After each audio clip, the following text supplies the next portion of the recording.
In this Python algorithms course, you will learn to work with recursion, data structures, greedy algorithms, dynamic programming, and more. You don't need any previous experience in algorithms to follow along. Algorithms help us solve problems efficiently, and employers pay good money for good problem solvers. Your instructor for this course is Joy Brock. She has an amazing talent for breaking down complex topics using humor and visualizations.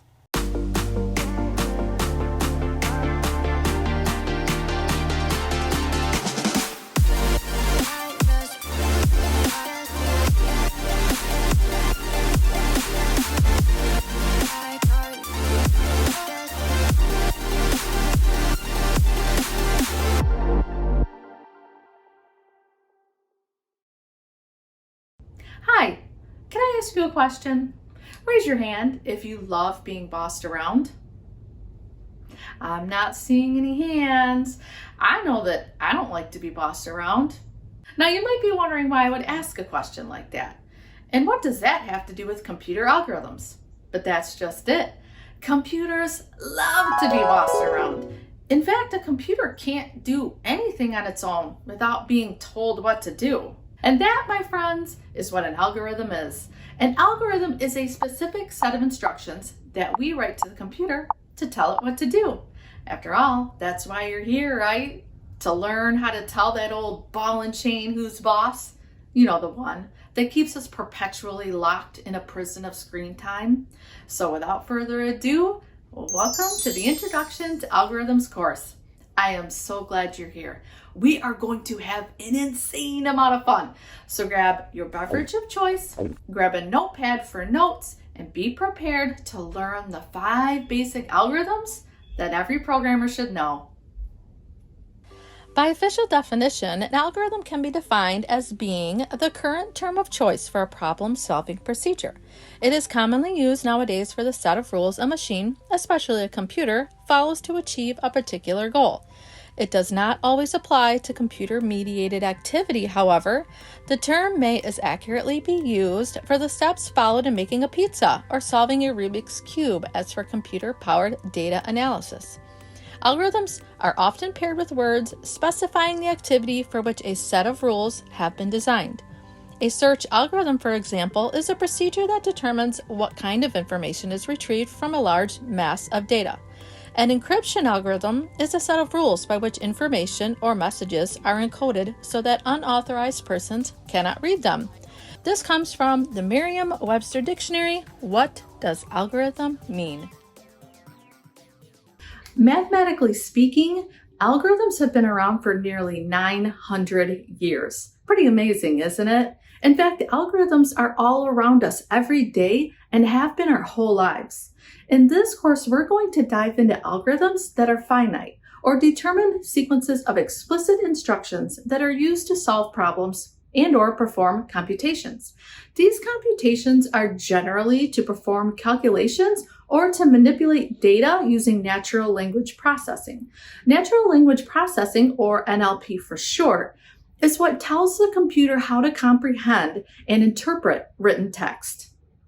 It's important to distinguish the difference between using well-defined formal languages to calculate functions versus algorithms used in artificial intelligence or machine learning. Those algorithms are where automated deductions are made using mathematical and logical tests, or where predictions are made based on patterns learned from experience.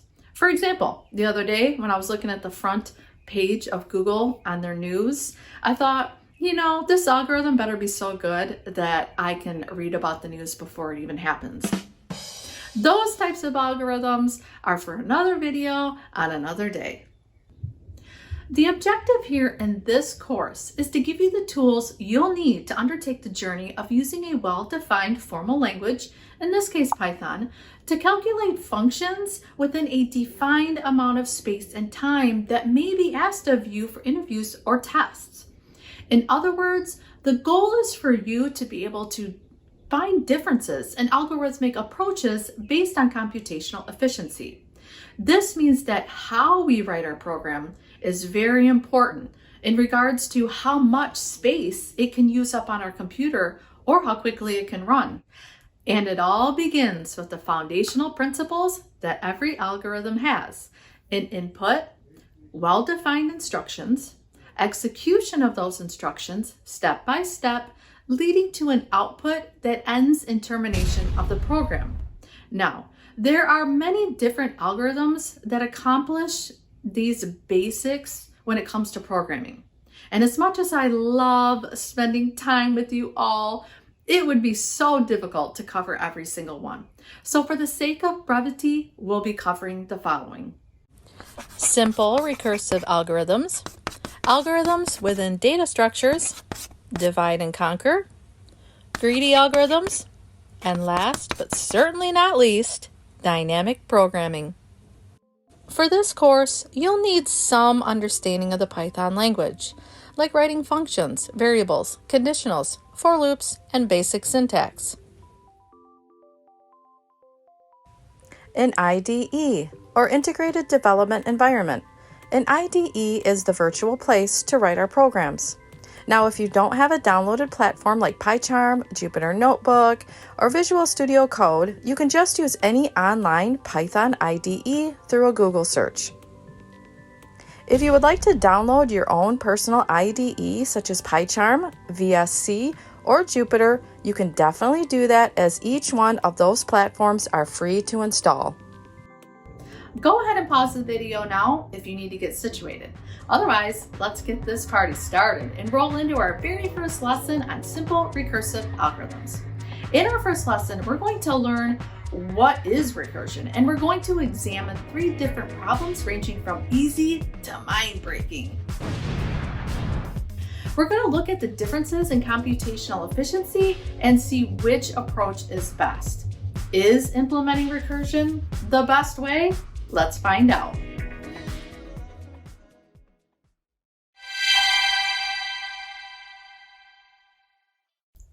If the easiest way to define recursion is to say it's where a function calls itself, then what's the hard way to define it?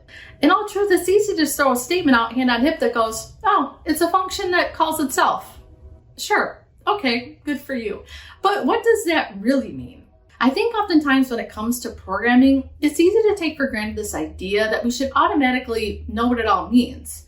I don't know about you, but I wasn't born with the ability to comprehend various methods to solve problems, let alone be able to decipher which method is better in the first place, you know?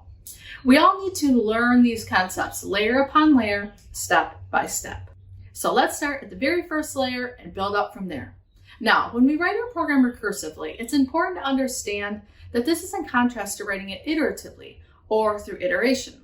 When we do that, we're generally using for loops to iterate over an object instead of making a function callback within the program. You'll see what I mean when we get into our IDEs and start to write the code. Recursion originates from a Latin verb that means to run back. And this is what the program we're going to write together is going to do. It will run back to itself over and over as many times as it needs until the program terminates. So does this mean that we can't use for loops with recursion? No, of course you can use them. In fact, they will be needed, and you'll see how that all works in just a moment. In order to get started with our very first lesson involving factorials and the algorithmic method that we are going to use for better efficiency, we will calculate the factorial of a number using the LeetCode method, or last in, first out. And it all begins with a mental picture of a bookshelf that doesn't have any books on it yet. To perform a LeetCode operation on your hypothetical bookshelf, you will grab some books and begin placing them on the shelf. Let's say you ordered some Britannica encyclopedias. Wait, why would you do that? Why did any of us do that? Oh, right. It was our grandparents that saw to it to make sure that we had our own modern day Google machine. Thanks, Grandma. Your legacy lives on at the donation center. Okay, that was a wonderful trip down memory lane, wasn't it? Okay, so back to LeetCode, or LIFO if that's what you call it. So you put your encyclopedias on the shelf, A to Z, in a last in, first out scenario. What was the last book you set on the shelf? Z. What's the first book that's going to come off? Z. So last in, first out. And this will be important to remember in our number-oriented recursive function coming up, that the last number that goes in will be the first number that gets called out or computed. Now, if you're a little bit confused, it's okay. You won't be for long. We're going to see this in action right now and talk about the computationally efficient way to solve as we write our first recursive program to calculate the factorial of a number. For a quick recap on factorials, say you take the number 5 and multiply it by itself, minus 1, all the way down until you hit 1. Your answer will equal 120. Remember, factorials only involve positive integers, so once you hit 1, the program terminates. Now let's get to work. We're going to look at two ways that we can write a program that will calculate the factorial of a number. This is going to be a wonderful foray into differences regarding complexity and program efficiency. In our first method, we're going to tackle this iteratively, or like I mentioned before, through iteration. This means that our program will cycle through or iterate each and every step we tell it to. First, we define our function with one parameter, the number we want to calculate. In this case, we'll just call it n. Then we're going to create a variable and start it at 1. Positive numbers, remember, no zeros here. Next, we construct a for loop to iterate over that variable or object, if you like, and do something to it. In this case, we're going to multiply it by every number in a range starting at 2 and ending at our number plus 1. This gives us a range of 4 numbers, 2, 3, 4, 5. Now, why not 6, since n or 5 plus 1 equals 6? Remember, we're using Python, so if we loop to a range of 2, 6 in parentheses, our indices will always be minus 1 because Python starts at 0. So an index position of 6 will give us our last number for our calculation, 5. Then we take our object called fact and multiply it by every number in our range. Because we can use an asterisk and equal sign to condense our code a little, fact equals fact times asterisk I, that assignment operator is reassigning our variable each time it cycles through our loop. When the cycling or iteration is finished, we simply return our finished fact variable. If you want to see the results of each iteration, you can just place a print statement within the for loop and run the program. For a recursive method, it's going to be already typed out while I talk. This is where our last in, first out comes into play. Remember when we talked about that? This is in contrast to our iterative method that starts at the top, our fact variable starting at 1, and then iterates through our range going up until our number is reached. In the algorithmic method of recursion, when we go to call the function, if our number isn't 1, it moves to our else statement, where in our else statement, we have a temp variable that runs back to our function call and creates a pocket of space, if you will, for each number minus 1. It will run back all the way down until it hits 1, our last in, if you will. Once that happens, the return statement in our else statement starts working its magic, and then we start heading back up. Our last in, which was 1, becomes our first out. Our first number to get computed. Ta-da! Now you might be tempted to think that the recursive method is top dog here, but alas, you'd be wrong. Our iterative method is twice as fast for what we're trying to accomplish, which is just a basic calculation of a factorial. What's important to be able to understand is A, how recursion works by using a simple program such as the one we just did, and B, how and why one approach can be better than another. In this case, recursion is taking up more space and time by running back to the function call to create those pockets for our numbers, versus iteration, where it's simply multiplying each number in place and not creating anything new. It's simply iterating over each number, reassigning our variable each time, and producing a final output. The objective for our basic exercise is to just understand and see recursive algorithms in action so that as you gain experience, you'll be able to exercise different modes of expression or expressivity in your writing. And in some cases, use your readability. Check out this example.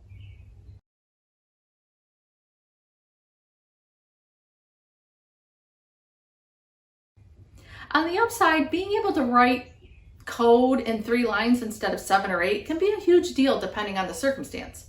However, on the flip side, may decrease the performance of the code, like this example that we just coded together. It's just not as efficient as iteration in this case. So if you're ready, let's move up to a more advanced recursive algorithm involving permutations. A permutation is when you take a set of elements and find all the different variations that can be made with it.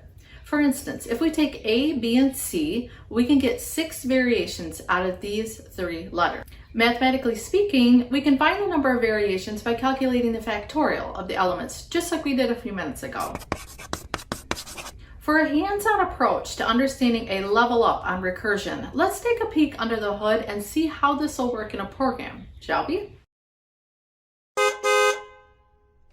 The underlying basis of how most functions for permutations work is to take off the first element and then create 2 subsets of numbers that get swapped like this. Then the original first element gets put back onto the front of each subset. Then we do this all over again. This time, instead of popping out the first element, we pop out the second one and create 2 new subsets, and so on and so forth. The algorithm behind permutations can really make your head spin. So take a deep breath, find your center, and jump in to a puddle. Let's not jump into the ocean just yet. It's good to start small, and by small, let's recursively swap just 2 letters of a string. This is a little bit harder to do than a list because strings are immutable, but this is a good launch point for us to build up from here. Also, we'll start with recursion this time, and then afterwards we'll look at a different method for comparison. To write a recursive function that will swap just 2 letters, we will need to create a pocket for where our strings need to go. Remember, again, strings are immutable, and if this were a list, we could simply slice it and create a variable swap, but that's a no-go for strings. We're moving into a little bit steeper territory here, but stay with me, okay? You can do this. Let's create our function and call it permute with 2 parameters, one called string, and for the string of 2 letters that we want to swap, and an empty pocket to put our new string in. This is our parameter defaulted to an empty string. Then we create an if statement for an edge case in the event that the string is empty, and if it's empty, we just return our empty pocket.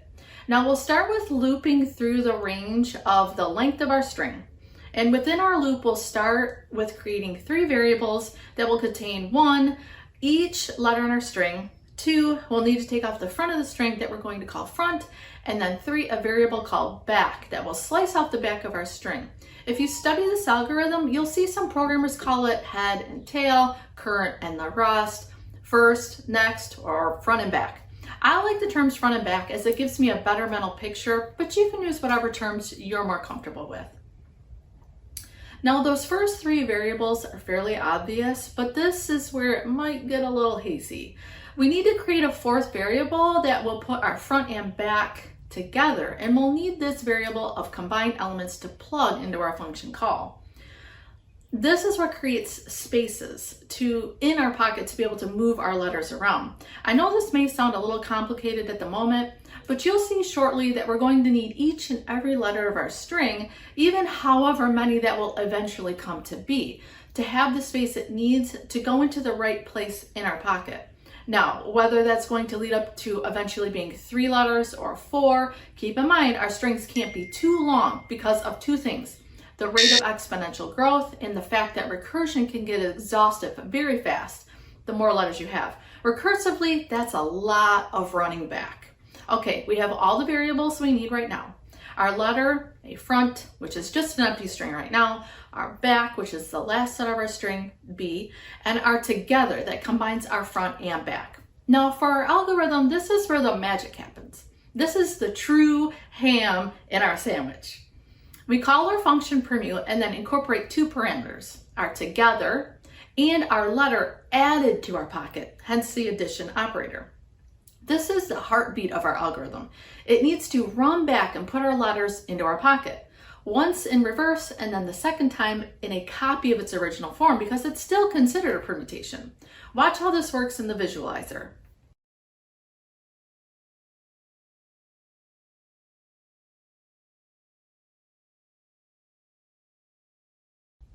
I think that if you get a really good handle on this concept and you have a solid foundation, it becomes so much easier to see how this works with additional letters. If you can see it mentally, this makes all the difference in the world. It's a neat little program that only has 11 lines of code, which is really nice. However, this program isn't as efficient as a program that uses iteration and swapping. Again, that program has nearly double the lines of code. I'll spare you the dirge of watching me type it all out and just show you here.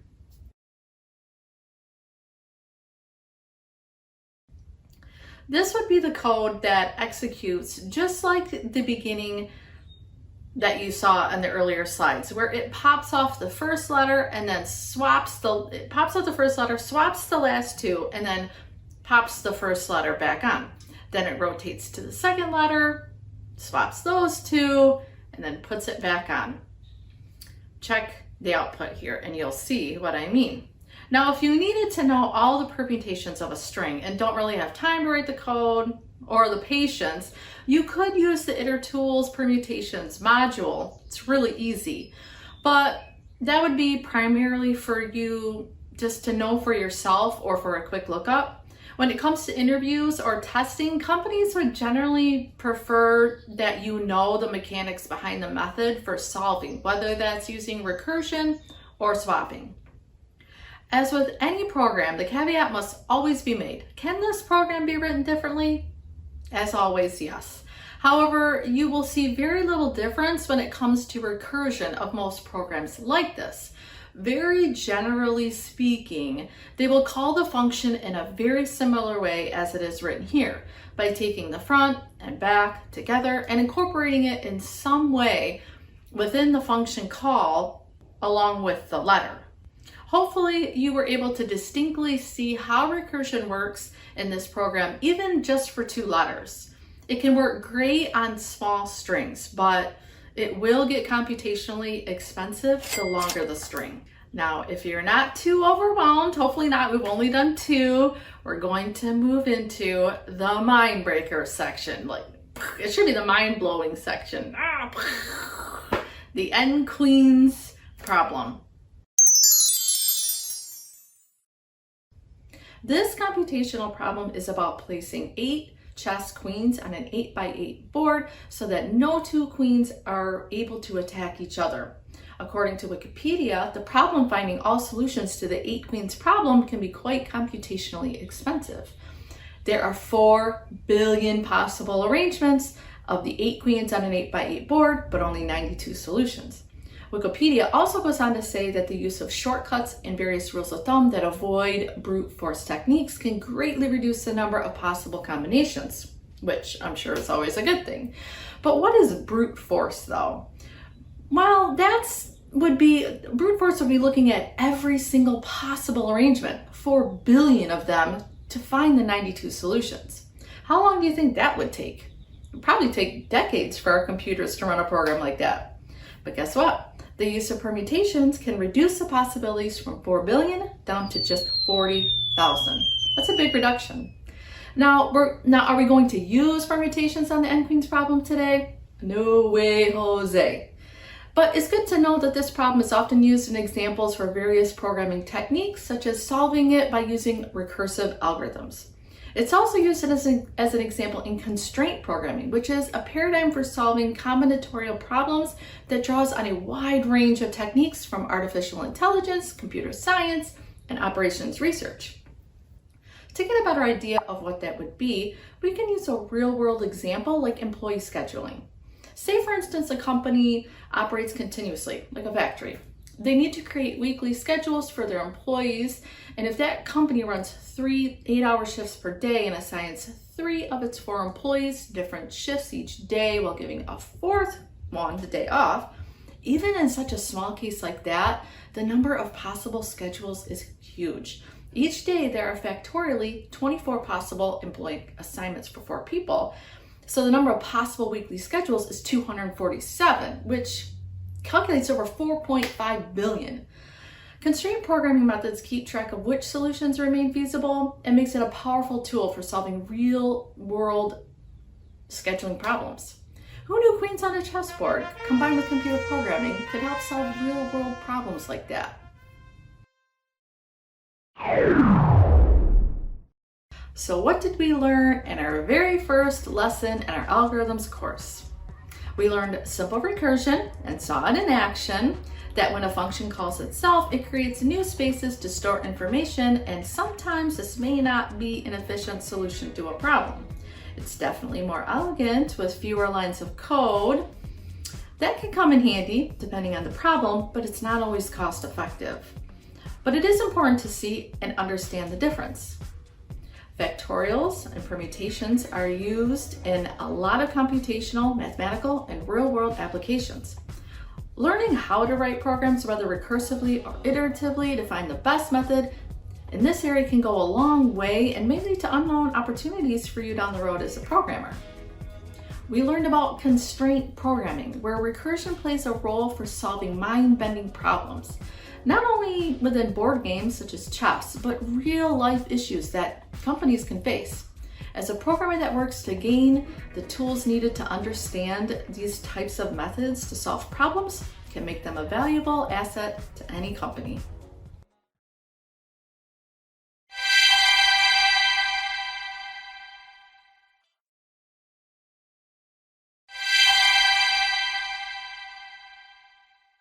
Welcome to level 2, working with data that is structured. I like to think of data structures like something that holds money. Say for instance, you have on your person a big wad of cash consisting of a lot of different bills. What could you do with it? Well, you could store it, sort it, search it, add it, spend it, delete it, count it. So with data structures, they're simply containers or collections of data.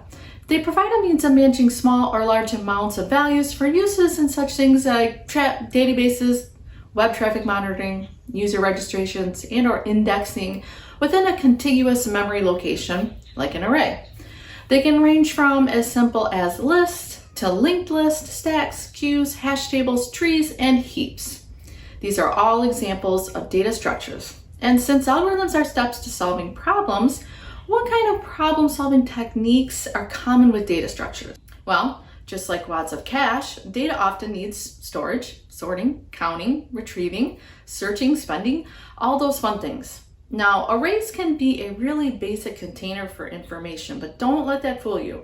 Many different algorithms can be used on one-dimensional arrays, but what about two-dimensional arrays? What about 32 dimensions? Since that's the maximum amount. Can you imagine?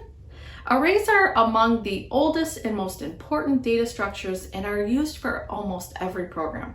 For a basic level of algorithms with data structures, we'll go easy and stick to a linear or one-dimensional array. A one-dimensional array is just an array stored in an unbroken block of memory.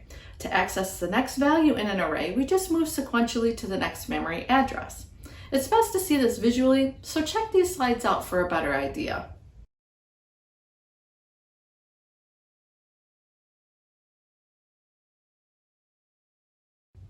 In our basic section, we're going to cover linear search, binary search, bubble sort, and insertion sort. We'll be covering a little bit more for the basic level on data structures because it's a really big topic. Actually, entire books are written about them, let alone design techniques and algorithms. And I'll do my best not to put you to sleep. Hopefully it'll be enough to whet your appetite where arrays are concerned, as this is a huge topic as well.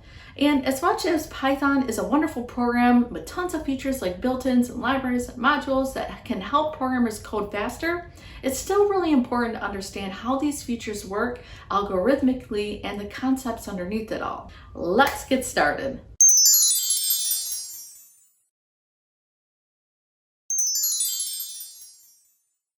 A linear search could be equated to pulling that wad of cash out of your wallet. Wait, does anyone carry cash anymore? No? Okay, well, let's pretend that you have a wallet full of really big bills. I mean, go big or go home, right? And you need a $500 bill from your stack. Why? Well, you're at the mall, of course, and you want to buy that really cool pair of socks that you saw in the window. And you might be thinking, $500 for a pair of socks? And I would say, yep, that's inflation for you. But this is a fantasy. Remember, besides inflation, slowmation. You got a wallet full of big bills, and in this fantasy, let's go for a big ticket item. Well, maybe not socks, but maybe a t-shirt. In a linear or sequential search, we could technically transpose those terms. You would have to go through each build to find that 500. Same with an array of, say, 6 random integers. If we were wanting to find the 8, we would have to manually check each element in order to return the position of the 8. Algorithmically, it would look like this. And can you imagine if we had an array containing a large amount of numbers? It would be very, very time consuming and inefficient to use a linear search because it would be comparing each integer one by one. Now, can it be used for searching? Sure, but it's only when the numbers are relatively few and relatively sorted. But hey, let's code this out anyway. We'll define our function with 2 parameters, our array and the element that we're searching for. Then we'll write a for loop to iterate over the length of our array, and if there is an element there that's the same as our element, then just return where it is in the array. When we print it out, we get index position 4 as that is where our 10 is. A more efficient way to search is to move up to a binary search, and the clue is in the name binary, as in bi meaning something that has 2 parts. In this search algorithm, we would create 2 pointers and repeatedly divide the search interval by half. Naturally, this would reduce our search space so that we're not searching the whole array, but only the divided parts. The catch is that the binary search is that it is usually, mostly, generally done on sorted arrays that looks like this. In this way, the algorithm checks whether the middle element is equal to the target, the item we're searching for, in every iteration. If the target value matches the element, then its position in the array is returned. If the target value is less than the element, the search continues in the lower half of the array. If the target value is greater, then it searches in the upper half of the array. Ultimately, the algorithm doesn't need to search the half our target isn't in with each iteration. Now let's look at some code. Because our program is only searching half the array, it makes it a much better search. Let's look at the iterative method first. In our function, we can create 4 parameters: our array, a start point, an end point, and the target that we're searching for.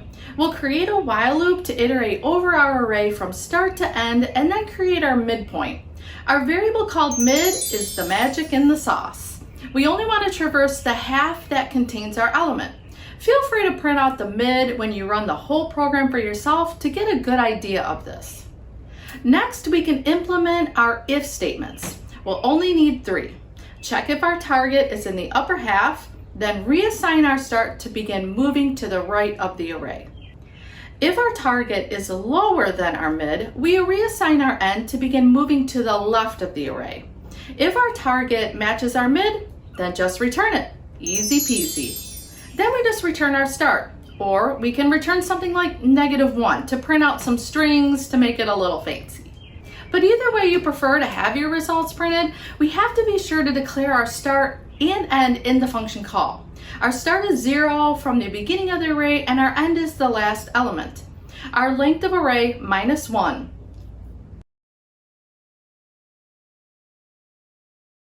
For our recursive function, I won't spend a lot of time here because the difference between our iterative program and the recursive program is very minimal. Runtime and memory space is very, very close, meaning they're both really efficient. Either way, it's good to see both programs. Basically, all we're doing is just calling back to the original function within our else statements.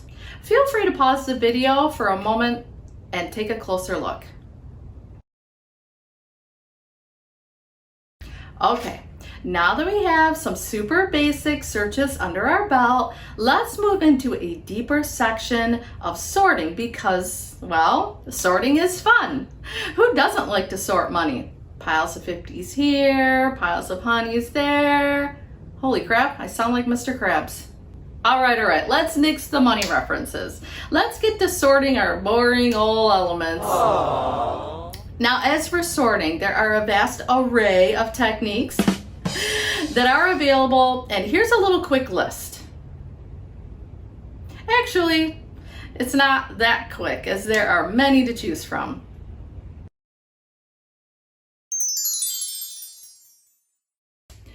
Bubble sort is the simplest sorting algorithm that works by repeatedly swapping the adjacent elements if they are in the wrong order. For instance, the largest integer bubbles up to the top or iterates its way to the end of the array through a comparison of each element. Although this isn't a very efficient algorithm, perhaps the worst, it's still an important concept to understand. The only real perk the bubble sort has compared to other algorithms is its built-in ability to detect whether or not an array is sorted in the first place. In a best case scenario, the list is already sorted or nearly sorted. And this is in contrast to other algorithms, even those with better than average performance, whose entire sorting process causes more inversions, reversals, or swaps to happen. An optimized algorithm for the bubble sort is to find the nth largest element and put it at the end of the array. There is an unoptimized version that you can check out for comparison purposes. If you want to look that up on your own, you're more than welcome to do that.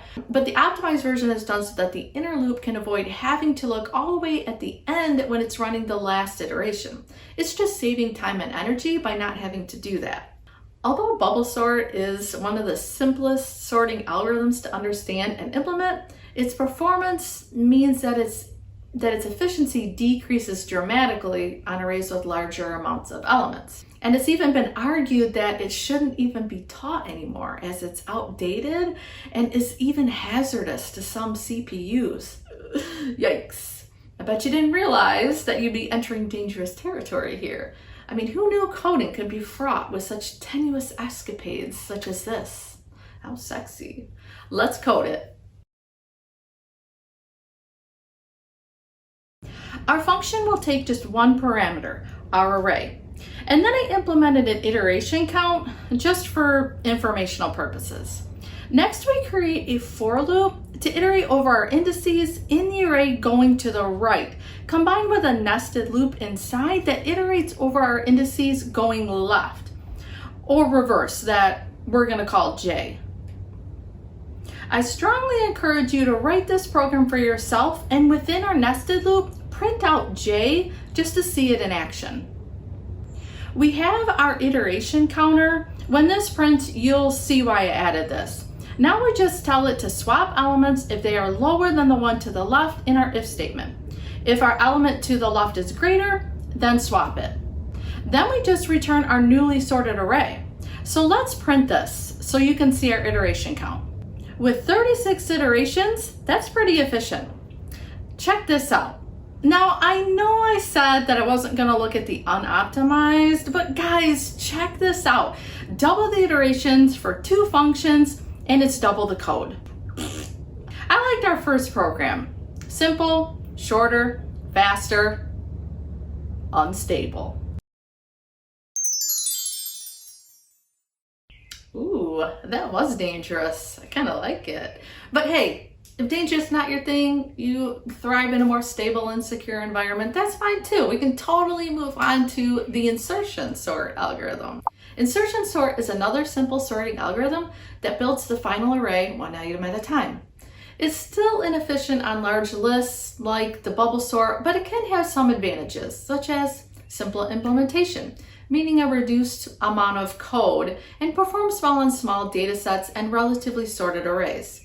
And it doesn't require much space, meaning that it can be done in place, therefore not using much computer memory in order to perform well. The concept of the insertion sort is to split the array into 2 sections in order to compare its elements. We can consider one side sorted and the other side unsorted. Our algorithm takes one element at a time from the unsorted side and compares it to our elements on the sorted side. If our element is larger or smaller, it places it where it needs to be on our sorted side. Each iteration takes an element from the unsorted side and places it into our sorted side all the way till there are no more elements to compare to. And in the end, we are left with a sorted array. For our program, our parameter in our function call will be our array, starting with a for loop that will iterate starting at our second element. We don't need to start at our first integer because that's our sorted side. We leave that alone for now. We create 2 variables, our key, which is our current element, and a pointer to the left of our key. We'll implement a while loop to iterate as long as our index is greater or equal to 0 and our index is greater than our key. We then program it to reassign the larger one to the right position and then move down and put our small element to the left. We do this all in place without creating extra space. It's fairly simple and straight to the point. Working with arrays can last for days.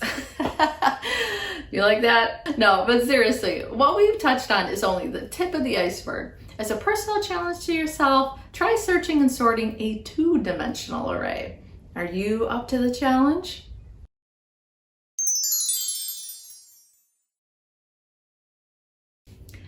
For our advanced level algorithm section, we're going to dive into linked lists. A linked list is a linear data structure in which the elements are not stored at contiguous memory locations. Remember this picture? Also remember that arrays are stored at contiguous memory locations. A Wikipedia definition states, a linked list is a linear collection of data elements whose order is not given by their physical placement in memory. Instead, each element points to the next. It's a data structure consisting of a collection of nodes which together represent a sequence. In its most basic form, each node contains data and a reference, in other words, a link to the next node in the sequence. This structure allows for efficient insertion or removal of elements from any position in the sequence during iteration. More complex variants add additional links, allowing more efficient insertion or removal of nodes at arbitrary positions. A drawback of linked lists is that access time is linear and difficult to pipeline. Some say that linked lists are among the simplest and most common data structures. Are they though? As an example, think of a photo storage website. If you click on the website landing page, this would be considered your header. Then when you click on the first image, this would become a node. The arrow next to it that you can click to see the next picture would be your pointer. Now, if you get to the third or fourth picture and want to go back to the first picture and look at that again, those back arrows would mean that you're on a doubly linked list. A doubly linked list means that you can traverse the list forward and backward. However, for this lesson, we're only going to cover a list that we can go forward on, the singly linked list. Now, the upside of a linked list over a conventional array is that the list elements can be easily inserted or removed without reallocation or reorganization of the entire structure, because the data items do not need to be stored contiguously. Linked lists allow insertion and removal of nodes at any point in the list, and they keep up with a constant number of operations by storing the link previous to any link being added or removed during a list traversal. So let's talk about our 4 basic algorithms or common problem-solving operations for singly linked lists.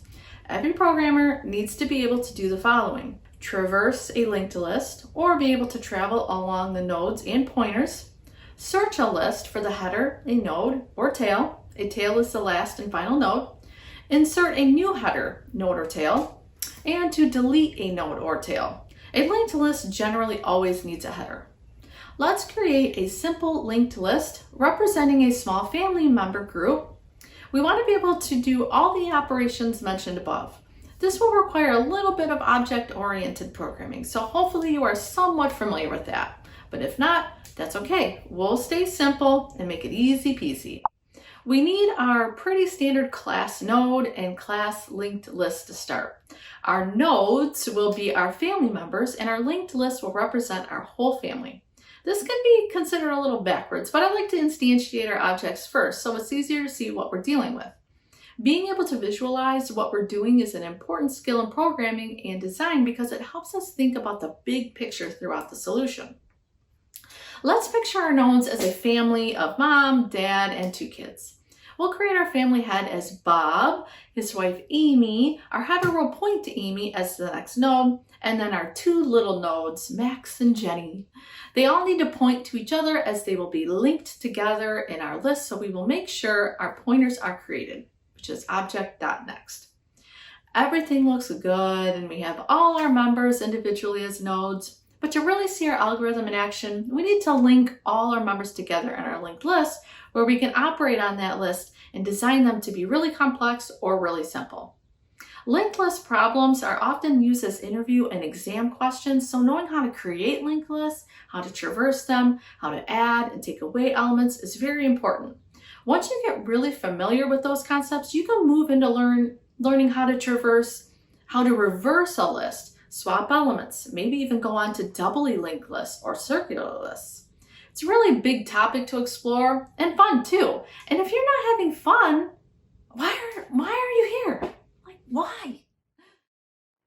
So back to our family. Let's get them created and then set it up to where we can traverse this family list. Once we have established our class, we just need to implement our functions that tell our linked list class what to do.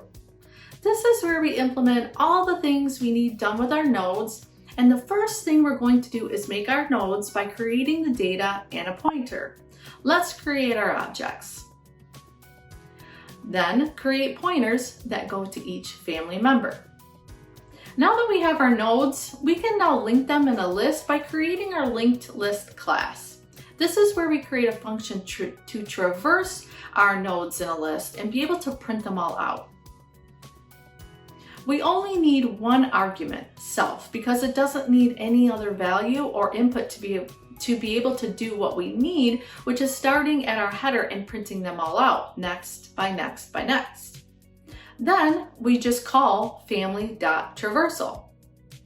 And out pops our family members. Now, if you want to shoot these out in a particular way, such as in a list or fancy strings, that would have to be done within another function in the linked list class, which unfortunately is not within the scope of this course. That's more in tune with object-oriented programming, a whole other separate topic. The goal here is to focus on being able to operate or solve problems through creating simple function calls on linked lists.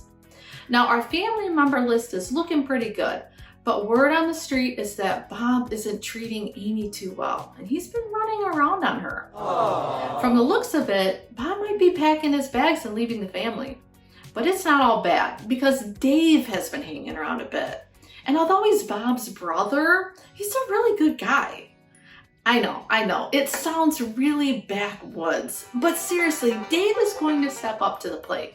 And he's looking forward to being a dunkle to the kids.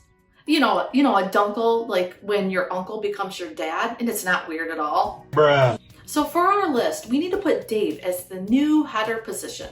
And because this is a computer and it can't do anything that we don't tell it to do, we need to implement some functions. Let's call it insert new header. And this is going to fall under our insertion algorithm. We need to know how to insert elements into the list, and not only that, we have to tell it where to insert. For Dave as the new head, we are going to put him at the front of the list. So for our function, apart from self, we need new data or information to be added to the parameter since we are adding a new name. Our new name is our new node, so we will need our node class.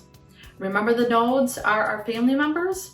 Then all we need to do is assign him as the next new node to the self.head, and then assign the self.head to the new node. Let's traverse the list now.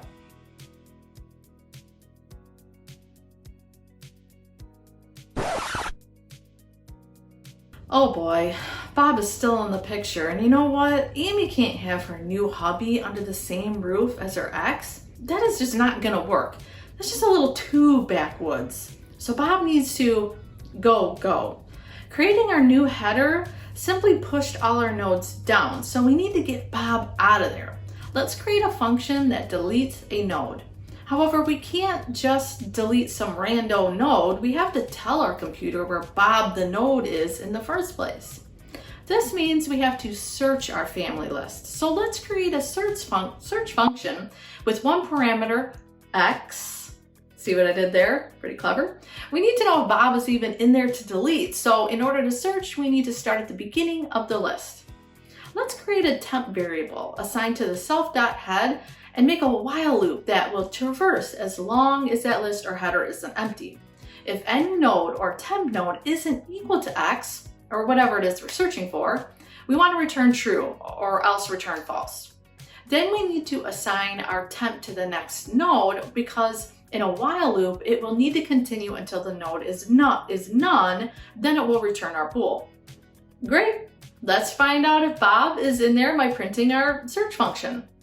Uh-oh, it's true. Bob is still there and he's giving Amy a hard time about leaving.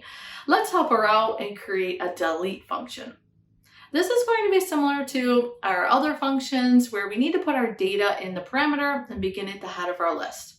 We need our if-else statements, and we will say if Bob isn't there, then tell us, and if he is, let's kick him out.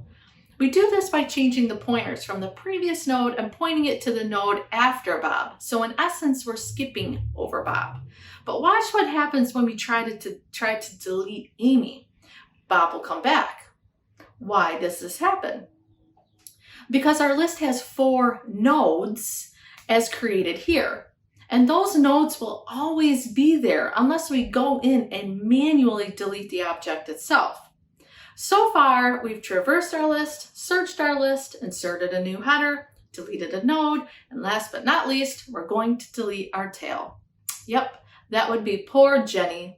She's had enough of these adult shenanigans and she's out of here, heading to New York to become the greatest fashion editor that Vogue has ever known. She's ambitious, okay? We started the head, and as long as the temp.nextNext is not none, our pointer is 2 nodes ahead, we make our temp the next node and set it to none. Voila! Best of luck, Jenny! So there you have it, some very basic foundational algorithms for linked lists, which in itself is a complicated subject. But if you get these classical concepts down solid, it becomes easier and easier to build up from. On your own, once you're more comfortable with singly linked lists, try to challenge yourself with doubly linked lists with pointers that point back. Who knows? Maybe Bob will shape up and Amy will go, or point, get it? Back to Bob.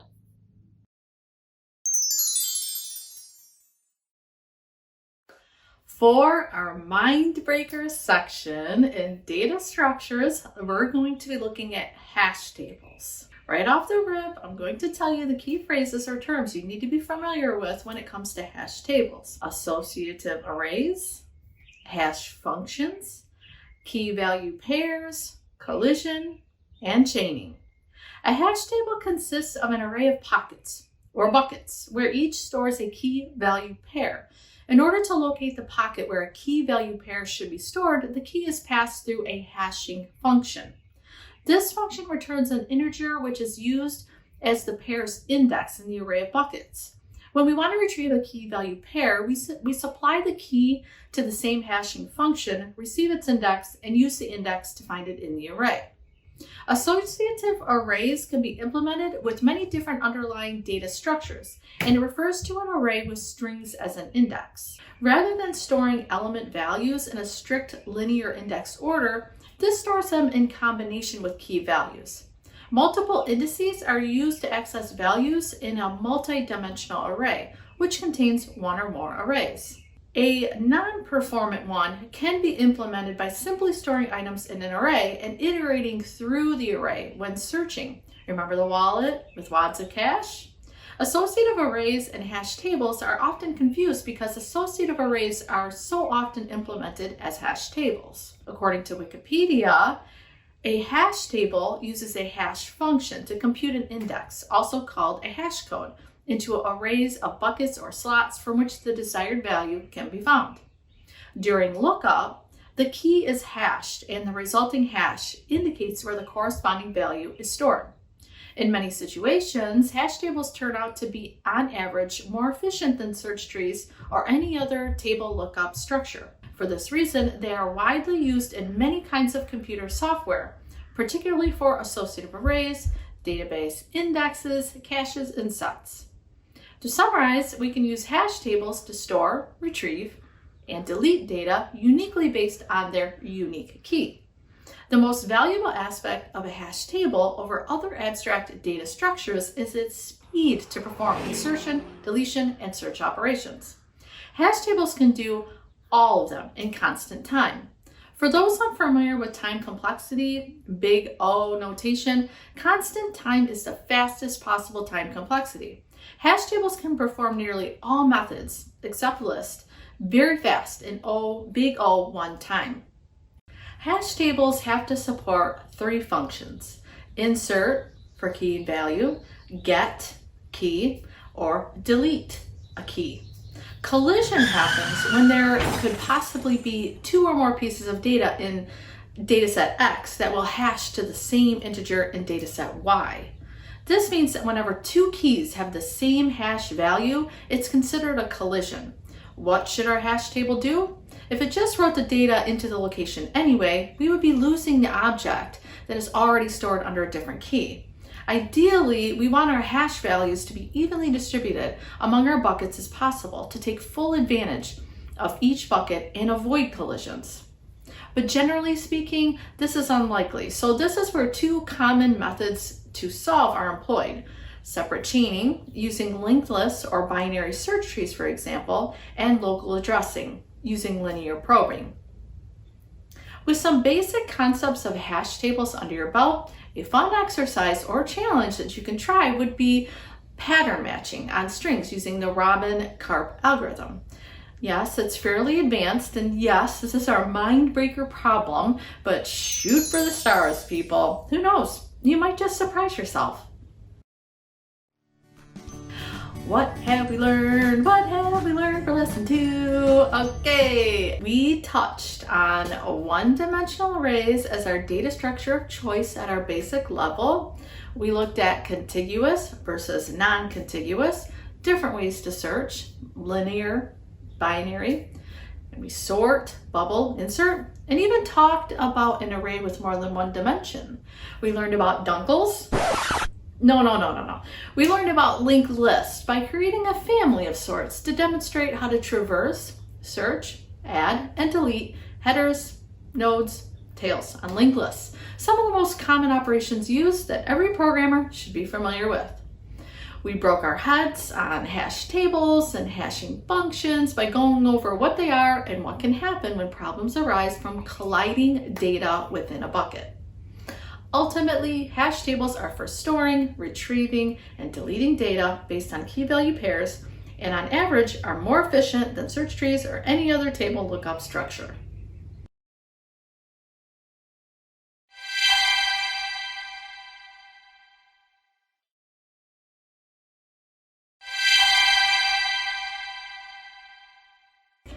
I learned about the divide and conquer concept from a very early age. It was traumatizing, actually. You see, my brother and I used to fight all the time when we'd swim in the pool. And finally one day our mom came and said to us, just divide it in half and you stay on one side and you stay on another side. My brother picked the top half. So yeah, divide and conquer, I drowned. But only momentarily. In programming, when we cross paths with programs that are too complicated to be solved all at once, we can implement methods to break them down into smaller pieces. And if we solve all the smaller pieces, we are in essence dividing out the big, solving the small, and in the end, this makes our lives so much easier. A divide and conquer algorithm paradigm can solve a large problem by recursively breaking it down into smaller subproblems until they become simple enough to be solved directly. It could be compared to the age-old problem of swallowing an elephant. Can't do that, so we devour it one bite at a time. Actually, it's more of a solution of 3 bites. Dividing, solving, and then merging it all back together.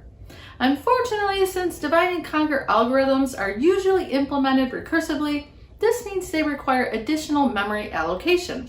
And without sufficient memory, a stack overflow error can or will occur.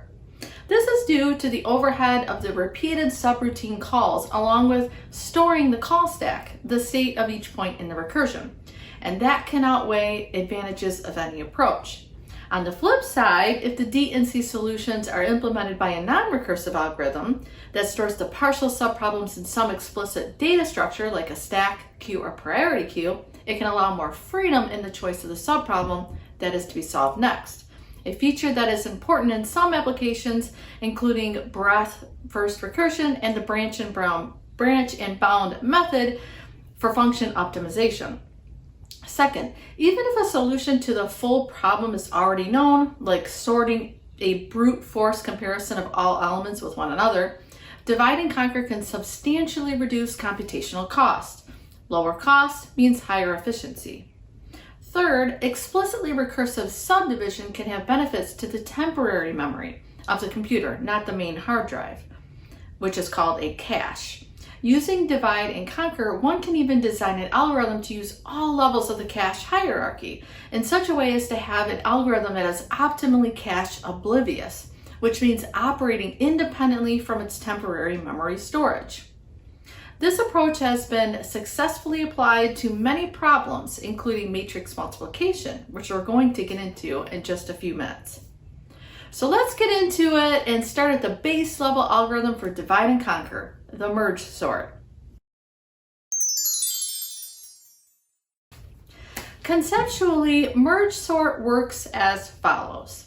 Divide the unsorted list into two sublists about half the size. Sort each of the two sublists, merge the two sorted sublists back into one sorted list. Invented by John von Neumann in 1945, the merge sort is an efficient, general, all-purpose, and comparison-based sorting algorithm. An example of merge sort would be to first divide the list into the smallest unit, one element. This becomes a list itself. Then compare each element, which is a list itself, remember, with the adjacent list to sort and merge them. Done repetitively, the end results in the elements sorted and merged. I understand that can be a little bit confusing, but let's think of it in this way. Say we have two different lists of numbers, list A and list B, and then we'll have an empty list we'll call C. Lists A and B are ordered from least to greatest, and what we would do is repeatedly compare least value min of A to the least value min of B and remove the lesser value and then append that value into C. When one list is exhausted, we append the remaining items into C. They're already sorted, so we're good there. Then we just return list C, which is sorted. We're systematically merging A and B together and appending it into C. But for this lesson, and although you can append or extend on an empty list to C, we're going to swap our elements. I just wanted to share a very simplistic explanation for that, hoping that would give you an idea of the concept. Typically, creating more space for an empty list or temporary list for storage isn't always the best approach. We want to do our best to optimize our program if we can. Let's head into our IDEs and write our programs. The best way to see the different methods of the merge sort and their efficiencies is to compare four programs that I have here. Some things I wrote myself, some things I borrowed. We're going to look at a single array of 10 integers and just sort it by brute force. This means that the program takes the first number in index position 0 and compares it to each and every number in the array. If it's the lowest, it gets reassigned at the first position. Then it moves to the next number and does the same thing. It gets compared to each and every integer, and the lowest number gets reassigned at index position 1, and so on and so forth. For this little iterative program, it's 168 iterations or cycles to get an output, and that's just for 10 elements. Keep that in mind as we look at the differences within the merge sort. Our first real program for the merge sort is about as simple as we can get it. We're starting with an array that is already split in half and sorted. The program we're looking at right now won't work properly if our two halves are not already sorted. Why? Because ultimately this is our divide and conquer algorithm. We are dividing our array into two parts and conquering both halves separately by sorting them and then merging them back together. Remember just a few minutes ago when we talked about list A, list B, and empty list C? This program is comparing each number at each index position, determining which is lower, and then popping it out and then appending it into our empty list C. And then just in case either list is longer than the other, that leftover portion just gets added to C. And since it's already sorted, we'll have no problems there.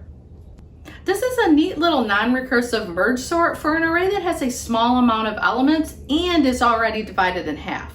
However, since this isn't a perfect world and you'll be more than likely asked to write a program for an array that isn't divided and sorted beforehand, we're going to have to rewrite this. So here's our big dilemma.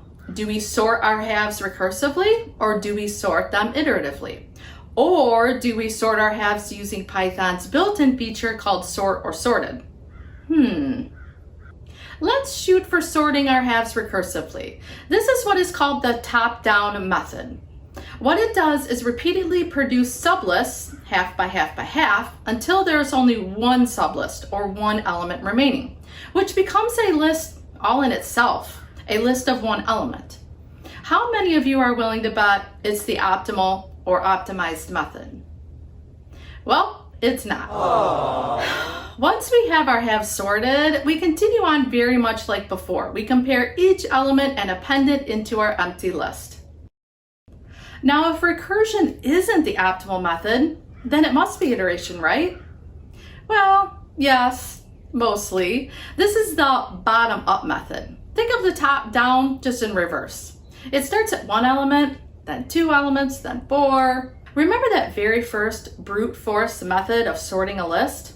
We can do that after we divide the array into two parts and then merge it all back together. Let's see what happens when we run it in something like LeetCode. That'll really put it to the test.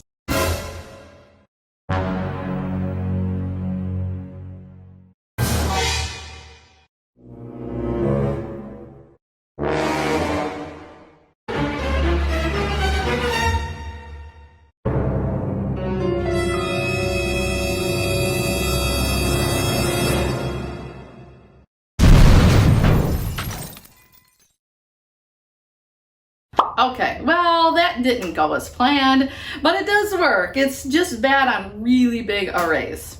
So what is the best? Using Python's awesome sort or sorted feature, of course. We'll split our array, have Python sort it for us, and the rest is good to go. With our 10-element array, it's only 34 steps to completion. Compare that to our brute force program. No dividing, no conquering, with almost 170 iterations. Our bottom-up iterative method is smokin'. Check it in LeetCode. Talk about optimization. Now, let's move out into deeper waters with some matrix multiplication.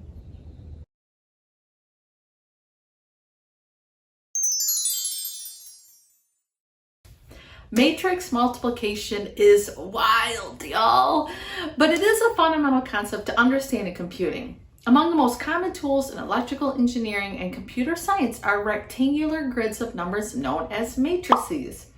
The numbers in a matrix can represent data, and they can also represent mathematical equations. In many time-sensitive engineering applications, multiplying matrices can give a quick but good approximations of much more complicated calculations. Did you know that one of the areas of computer science in which matrix multiplication is particularly useful is graphics? It's crazy to think that a digital image is basically a matrix with rows and columns of another matrix corresponding to rows and columns of pixels, and the numerical entries correspond to a pixel color value. Decoding digital video, for instance, requires matrix multiplication. And did you know that MIT researchers were able to build one of the first chips to implement a high-efficiency video coding standard for ultra-high definition TVs, partly because of patterns they discerned in the matrices? Pretty cool, huh? So the dimensions are listed as rows and columns, or in many equations, n times m, where n represents the number of rows and m represents the number of columns. Be careful that you know the difference between rows and columns, and don't mix them up. Rows go across, columns go up and down. To see how matrices are multiplied, check out this graphic that shows how it all works.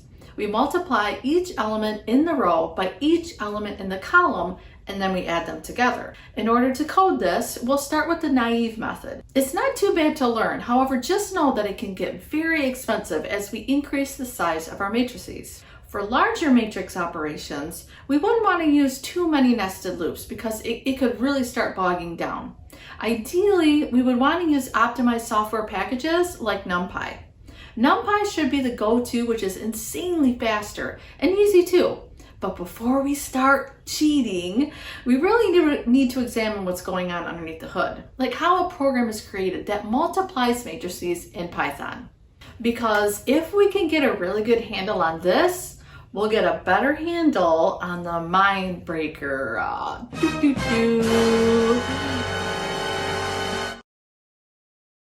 Okay, so what we're doing is basically creating a calculator in Python that multiplies matrices, and you might be wondering, hey, what's the deal here? How is this part of dividing and conquering algorithms? We're definitely going to get into that, but this is all preparation for the mind breaker lesson. You'll need this under your belt first, plus it's a really good foray into matrices, which is one of the most well-studied problems in numerical computing today. So yeah, let's dig in. We'll create two matrices, X and Y, and to store the results of our products, we'll create an empty matrix we'll call result. The most popular method, in my humble opinion, is to use nested loops to iterate over the rows and columns and implement the results into our matrix of zeros using an addition operator that adds our product of the rows and the columns of X and Y. We could do this recursively, sure, but it wouldn't really be advantageous. The goal is to help you understand the logic behind matrix multiplication so we can move on to our mind breaker lesson, Strassen's algorithm for matrix multiplication. Volker Strassen is a German mathematician who made important contributions to the analysis of algorithms and has received many awards over his lifetime. He's still alive, by the way. He began his research as a probabilist. His 1964 paper, An Invariance Principle for the Law of the Iterated Logarithm, defined a functional form of the law of the iterated logarithm showing a form of scale invariance in random walks. This result, now known as Strassen's invariance principle, or Strassen's law of the iterated logarithm, has been highly cited and led to the 1966 presentation at the International Congress of Mathematicians. Now, if you know what an iterated logarithm is that shows a form of scale invariance in random walks, or invariance principles in general, well then please, by all means, invite us to your latest book signing. But if you're a mere mortal like the rest of us, hold on to your hats, because that was only the beginning for Strassen. 3 years later, Strassen shifted his research efforts toward the analysis of algorithms with a paper on the Gaussian elimination. Come on, everybody knows what the Gaussian elimination is. And there, in that paper, he introduced the first algorithm for performing matrix multiplication faster than the O(n)(3) time bound that would result from the naive method. This means that his algorithm is like the best of the best when it comes to computing the product of two 2x2 matrices. There is no formula that uses fewer than 7 multiplications. How he did it, he doesn't say. Maybe somebody fluent in German can call him up and ask him. Like, what kind of person do you have to be to discover some great mathematical algorithm? Like, what are your hobbies? Can we talk? What do you do on the weekends? I mean, at this point, at the time of recording this, he's 85, so I don't know. He probably just relaxes his brain muscles for the most part. I mean, I know I would. They're probably still smoking. Anyway, not to knock on this awesome person, and as great as the algorithm is, and the contribution it's made to matrix multiplication, unfortunately, it's too numerically unstable for some applications. Aww. In practice, fast matrix multiplication implementation for dense matrices use Strassen's algorithm for matrix sizes above a breaking point. Then they switch to a simpler method once the subproblem size reduces to below the breakover. See? Divide and conquer. In any event, the publication of his algorithm did result in much more research about matrix multiplication that led to faster approaches. It opened the door to bigger and greater things, which is pretty neat. Okay, now that we've got that all under our belt, let's take a deep dive into what the algorithm really does. Just a few minutes ago, we saw the naive method, so you should be somewhat familiar with it. In two 2x2 matrices, we have 8 multiplications. With Strassen's, we can get this down to 7 with basic mathematical formulas, And I've gotten it all written out so you can see it all work in a program. Let's take a peek. We're still going to keep our 2x2 matrices for simplicity, yay! But we're going to look at our famous or infamous methods of optimization, iteration, and recursion. For Strassen's algorithm, we're dividing our matrices not by halves, but by quarters, and then we'll solve or conquer each submatrix to solve the entire problem. In our iterative method, we're breaking down the two matrices all the way down to each individual square or quadrant. We'll name our passes P and simply plug in our mathematical formula used to compute our multiplication and addition on the quadrants. Now, although I called NumPy cheating, we're going to implement it here just for a little bit of ease by instead creating a result matrix of zeros. We're going to make a new matrix called C and number each quadrant of C as C1, C2, C3, and C4. For each quadrant, we plug in our equations for our passes. These equations are our conquered solutions to the quadrants. Lastly, we use NumPy to implement a new matrix by using the np.array feature and input our 4 C quadrants.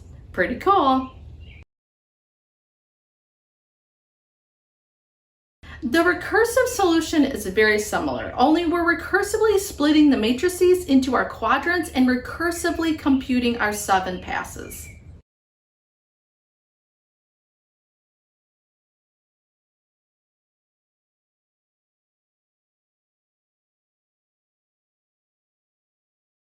What did we learn? What did we learn? We learned that the merge sort is an efficient, general-purpose sort that can be implemented in several ways, including the top-down and bottom-up approach. We learned that matrix multiplication is used in simple graphics all the way up to HD TVs, and we wrote our own Python program to calculate 2 matrices. We looked at Strassen's algorithm for matrix multiplication and learned that he discovered how to get the lowest amount of calculations possible for multiplying 2 matrices. To this day, computational efficiency of matrix multiplication is still a hot topic in theoretical computer science.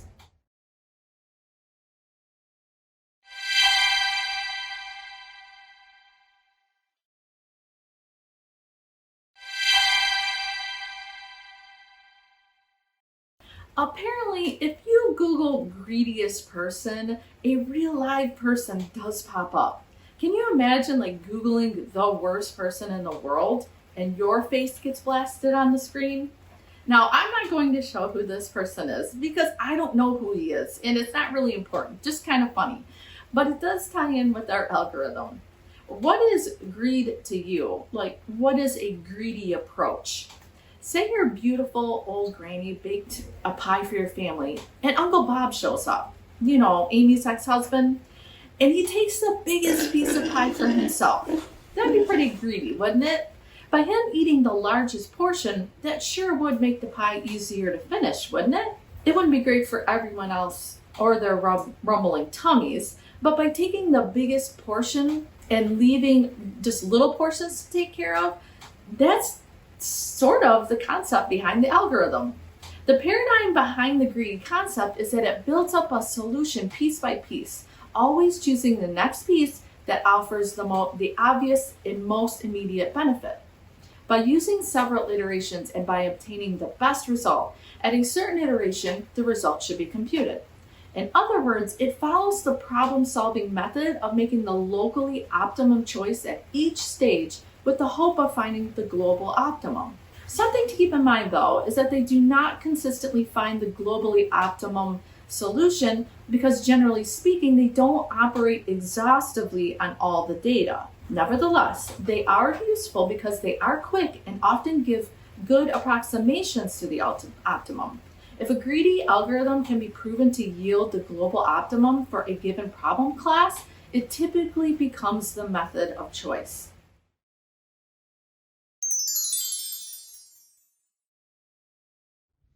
A really fun problem that we can lead off with is called assign mice to holes. What we need to do is put every mouse to its nearest hole to minimize the time. How can we do that? And what's the optimal approach? What would you think about sorting the positions of the mice and holes first? That would be pretty greedy of us, wouldn't it? This allows us to put a particular mouse closest to the corresponding hole in the holes list.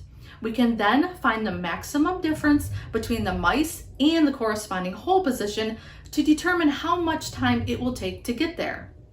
Now, does being greedy always equate to maximum of something regarding problem solutions? Not necessarily. Don't let that word fool you. For this problem, we're finding the maximum difference, hint subtraction, to find the minimum amount of time it takes for our mice to travel. As a quick side note, another problem that I would encourage you to learn on your own, I triple dog dare you, is the kids with greatest candies problem, using the greedy approach. This is considered an easy problem, so don't worry too much. The problem is similar to this one by asking for the distribution of the minimum number of candies that can be given to a kid, and then seeing which kid will contain the maximum number of candies. So again, the greedy approach can be tricky. We have to carefully decipher word usages to make sure we're solving the problem accurately. But with that being said, the assign mice to holes problem will help set you on some solid ground and make it a bit easier to work on other challenges. Now, if you do decide to tackle the candy problem, and I do highly encourage you to do that, I'll give you a little hint. The brute force method would be a 1-by-1 distribution of candies to each child until the condition satisfies. And yet the greedy way would be to traverse the array just twice, from beginning to end and back again, by greedily determining the minimum number of candies required by each child. As a personal challenge to yourself, work out how that could be written. It'll be fun. Let's head over to our IDEs and slam dunk some mice into holes. Okay, we need to get our mice into holes and we have to do it quickly. But first things first, we have to make sure that there are an equal amount of holes to our mice. This is our base. Now we initialize our greedy approach by sorting the mice first. Then we create a variable to store our maximum difference and loop through the length of our mice. In our if statement, we create the condition that if the position of the mouse subtracted from the position of the hole is greater than the maximum difference, our max diff variable gets reassigned to hold that difference. Lastly, we just return the largest difference. Our last mouse gets to the hole in X amount of time.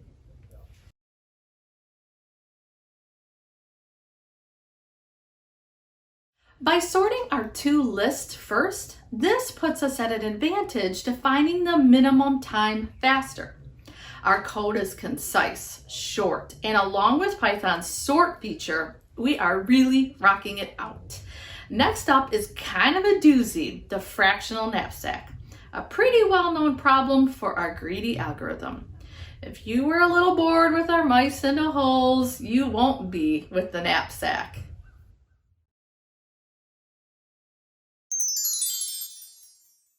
For a step up on the greedy method, let's take a peek into what's called the fractional knapsack. Now this is intense. Fractional knapsack. Fractions, people. Okay, so this problem on the surface seems really complicated, but it's only as complicated as you want to make it. Know what I mean? So let's not make it complicated, okay? So what you can do is just envision me. It's the apocalypse. It's the end of the world. Wait, maybe it's just a Monday. Food is scarce. People are bartering. Water is practically non-existent. So I need to conserve every bit of energy I have to walk to the market and try to trade what I have to stay alive, okay? Now I have 5 objects I can take. Our knapsack, or bag, is our container for holding our objects. Think of our array as a storage device.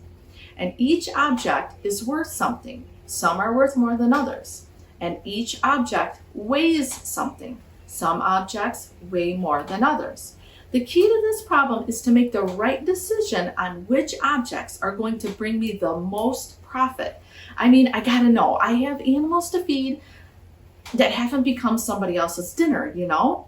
while at the same time, they can't be too heavy that I can't carry them in my container, because this is crucial. I might have to make a decision based on its object, the weight of the object, not necessarily its profit, if I want to make it back alive from Zombies R Us. Now, the real kick in the head on solving this lies in that little teeny tiny word fractional. This means that my objects can be divided if they are divisible.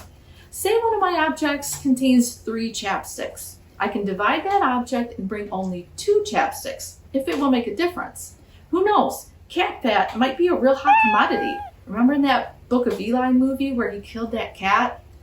Well, it was for food, but he also made chapstick out of it. Not saying my chapstick would be that.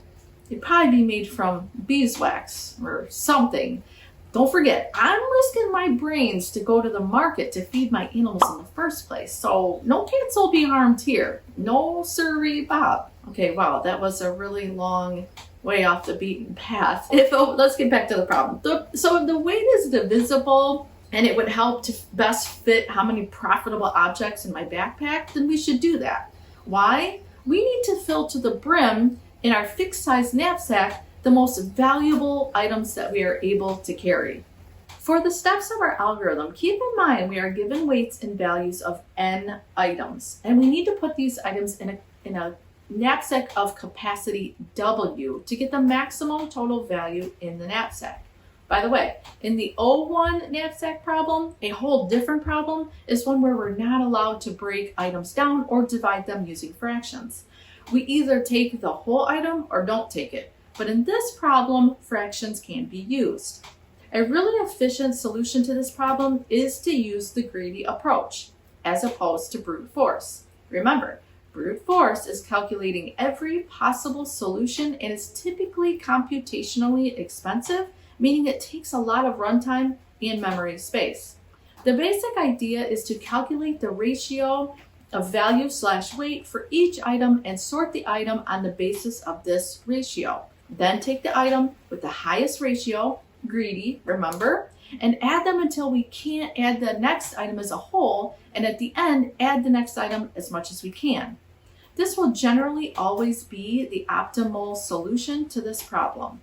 You'll see what I mean when we get into our IDEs and start coding it. So let's get to work. Okay, we'll define our functions with 3 parameters. We need our values, our weights, and the capacity of the bag. Now, we have our created variables here, but I implemented print calls to show you what's going on. We have our items, a range of 0 to 4 equaling 5 items. The ratios, our values divided by weight using floor division to eliminate floats. List comprehension is good to use when you can. Then we'll sort our ratios in decreasing order. Lastly, the ratio's index positions are printed here to show you the order that it will be computed in. I'm going to take out the 3rd variable here as it won't be needed. I just wanted to show you how it matches up with its index position. Our ratios being sorted is taken care of in the items.sort line. We need a counter to keep a running tally of our max value. We will create a list that is the length of our values we'll call fractions that will contain all zeros. I'll tell you why we're doing this at the end of the program. Now it's time to run our for loop. We'll iterate over our items, and if the weight of our item is less than capacity, it will add a 1 to our fractions list of zeros at its index position. Then we'll add that value to our max value and subtract the weight from our capacity. Now, when all those conditions satisfy and we hit our else, we take the fractional difference of our last item and add it to our max value. Then we return our maximum value, which is 500. Now here's the key. You might be wondering this. We have an item that weighs a 10 and it's worth 90. At a capacity of 150, we could put 15 of these items into our bag for a value of 15 times 90 equaling 1,350. Why can't we just do that? We can't do that because what we're looking at today is what is called the bounded knapsack problem, or BKP for short. The scenario I just painted, a 15 of the same items, would be allowing for copies of that item called the UKP type, short for unbounded knapsack problem.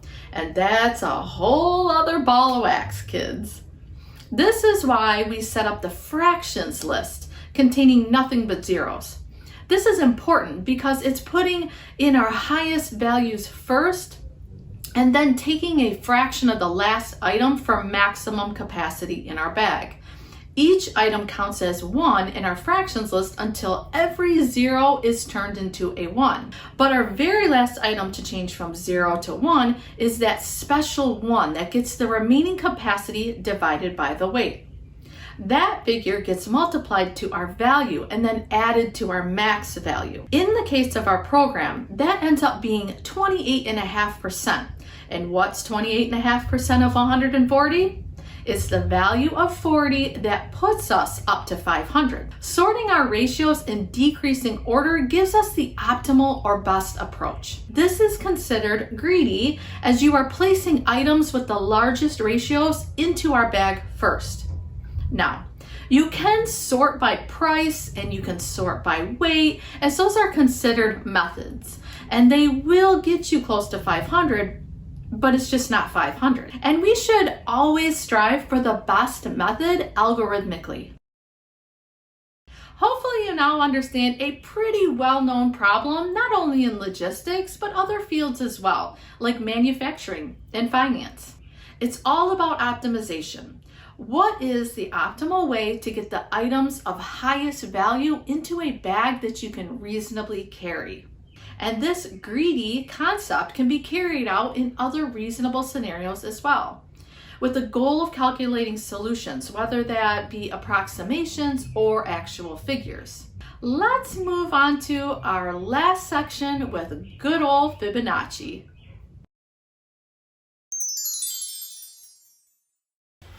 In our mind breaker episode, we're going to talk about another well-known mathematician, Leonardo of Pisa, aka Fibonacci. Considered to be the most talented Western mathematician of the Middle Ages, according to Wikipedia, he wrote the Liber Abaci, the Book of Calculation, and it is a historic 13th century Latin manuscript on arithmetic, which includes the posing and solving of a problem involving the population growth of rabbits based on idealized assumptions.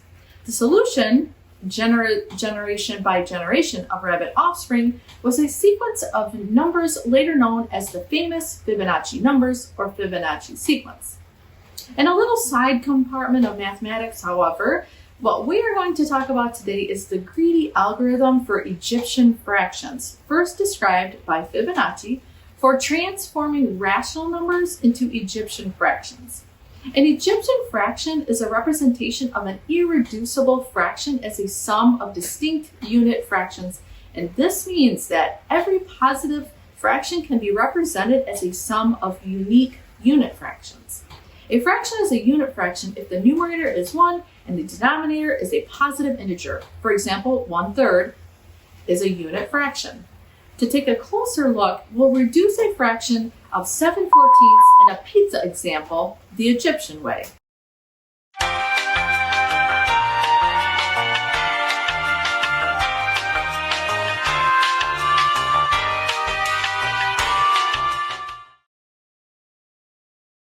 In order to generate Egyptian fractions, we will utilize the greedy algorithm because although possible to use brute force search algorithms to find it, it would be extremely inefficient. Remember, greedy algorithms are for optimizing our problems. We always want to know and understand the optimal solution.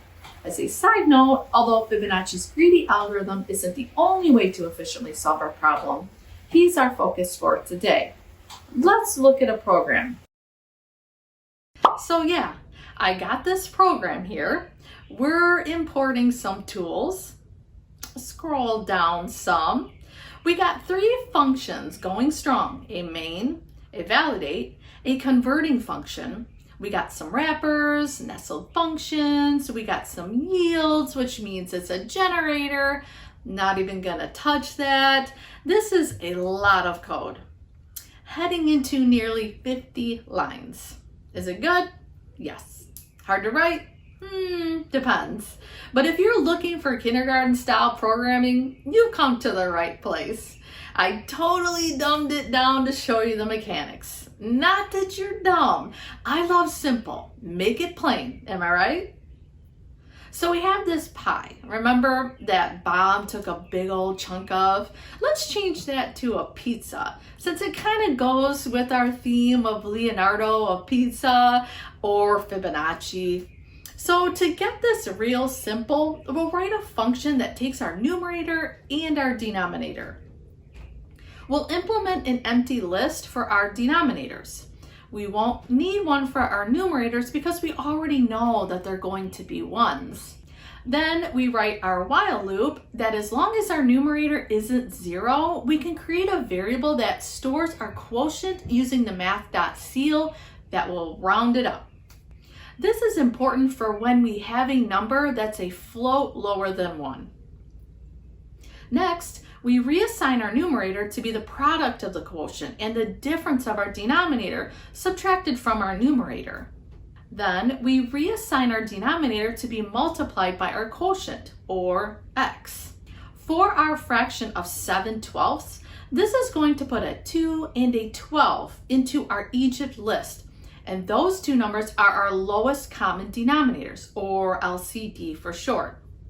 All that's left to do now is put a 1 over those LCDs, as those are our Egyptian fractions, and that can be accomplished a few ways. But basically, I just implemented some good old-fashioned string formatting by iterating over our Egypt list of denominators and adding them to an empty string.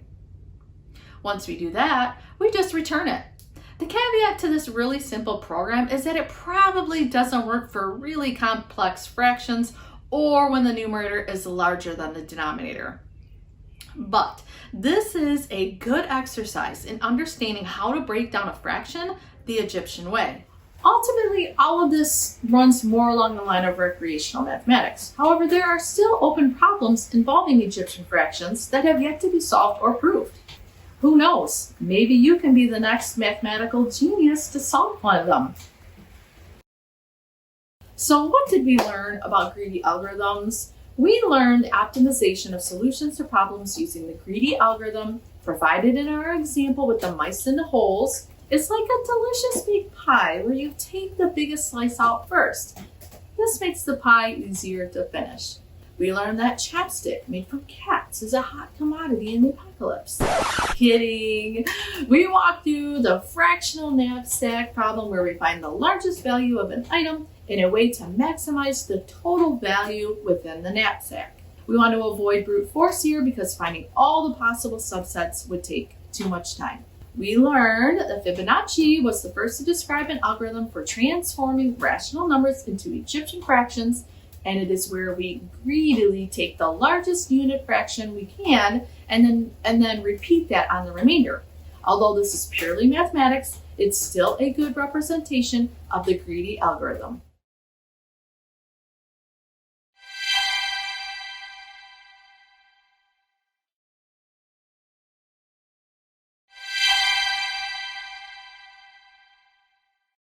What do you think when you hear the word dynamic?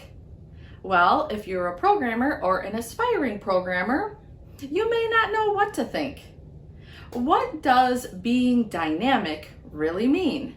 For once in my life, it would be awesome to be described as dynamic, because when we talk about a dynamic person, it means energetic, spirited, active, lively, zestful, vital, vigorous.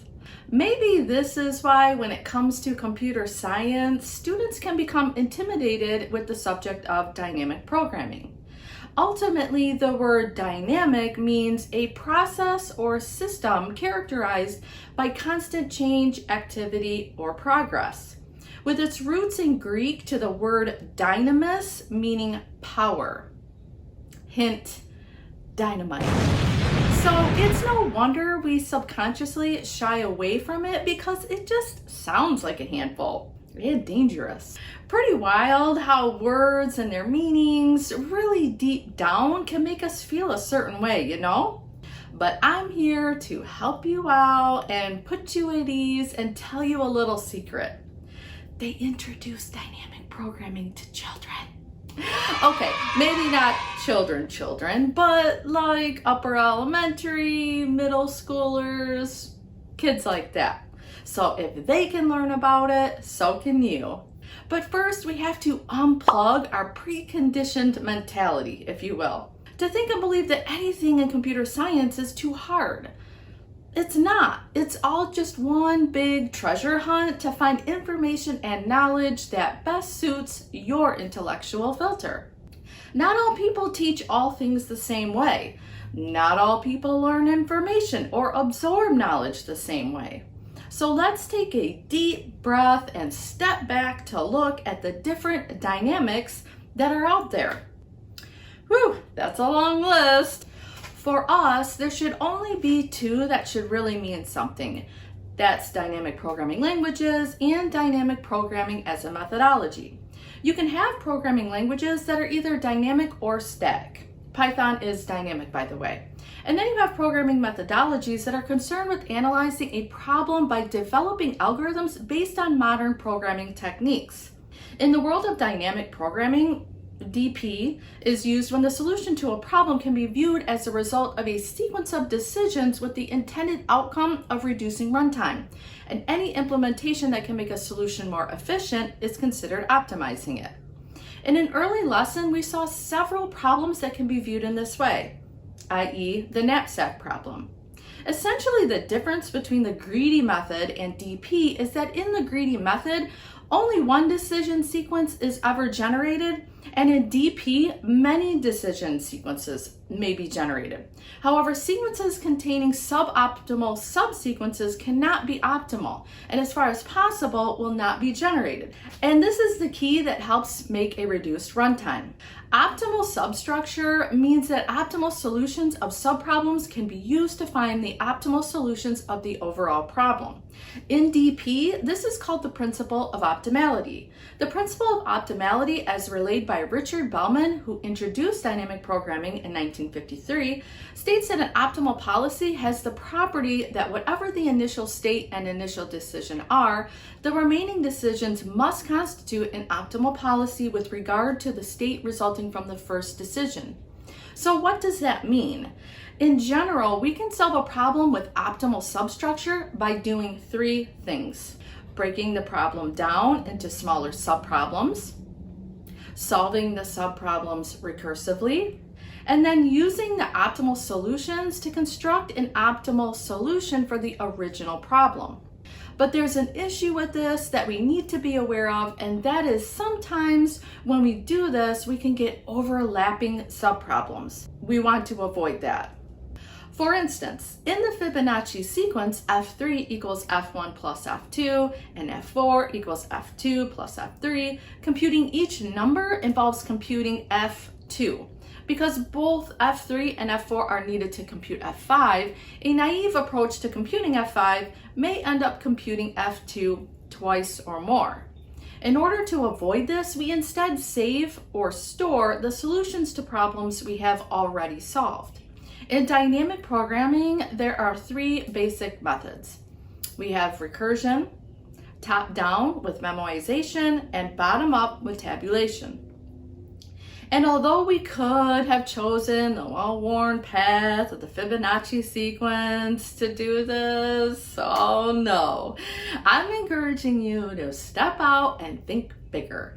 Have confidence. You are smart and you can do big things. So let's get ugly with it in our first lesson.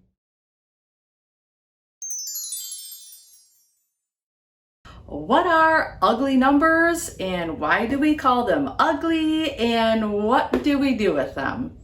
To answer the first question, I saw this and I think it will give you a big hint.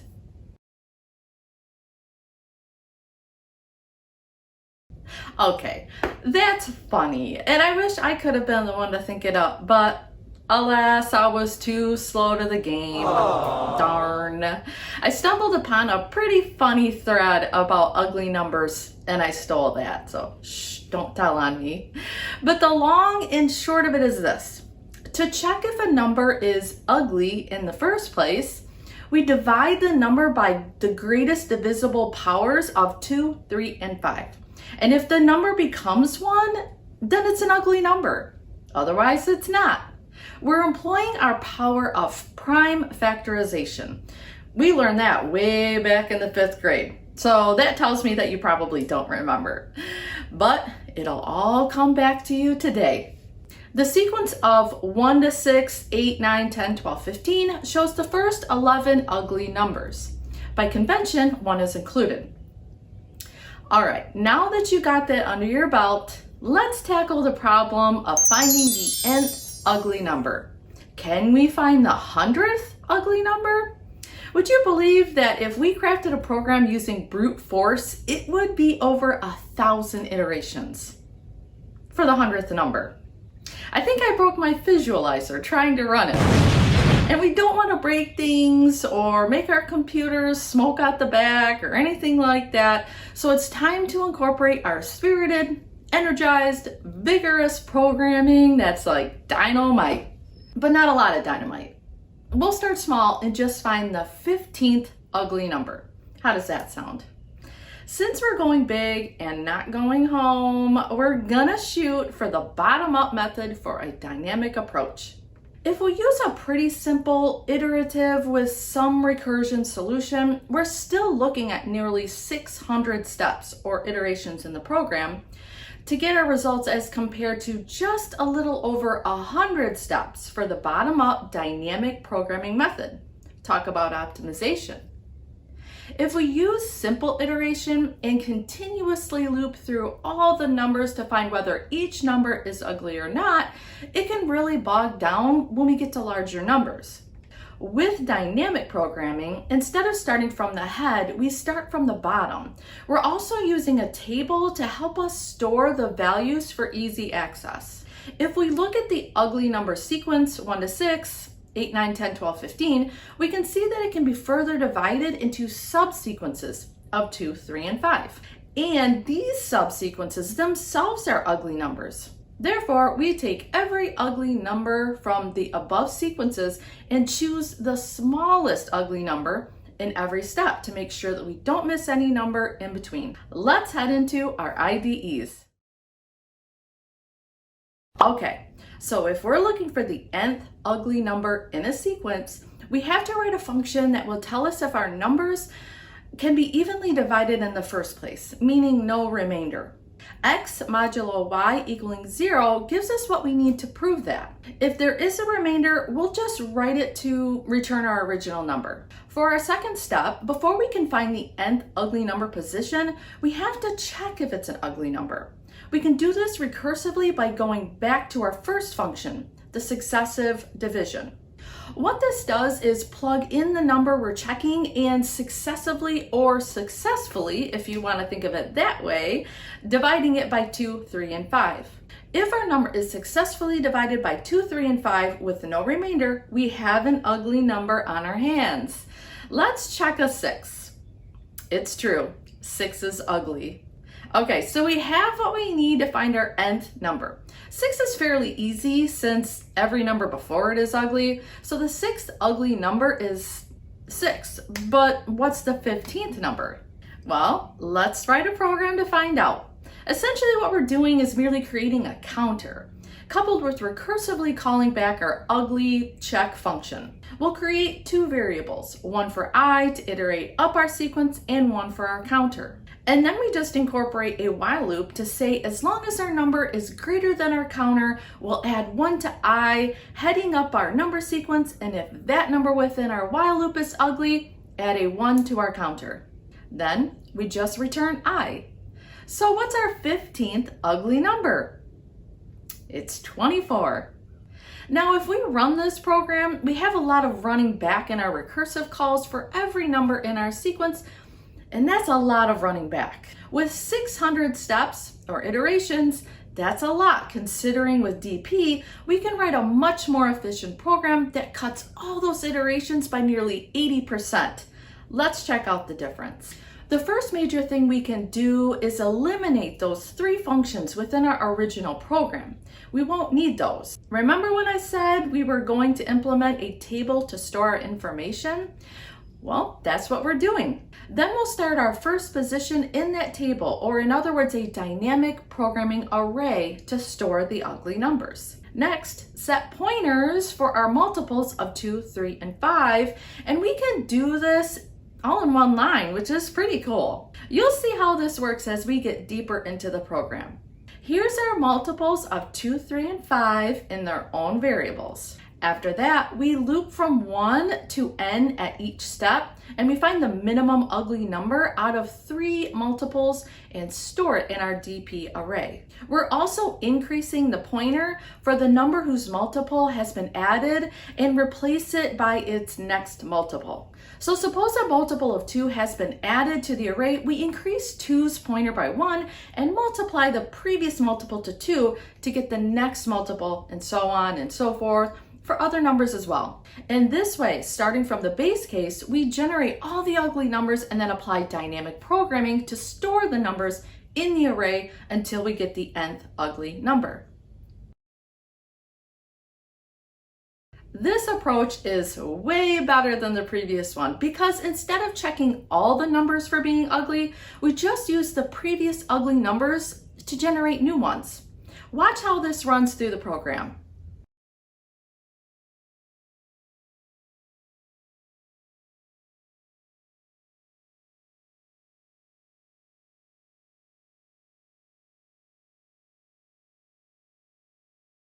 This really is the better way. Very efficient. Now let's put this knowledge to good use on a very famous problem called the traveling salesman problem. If you haven't heard of this yet, you will. Best to get it in your brain bucket now rather than later.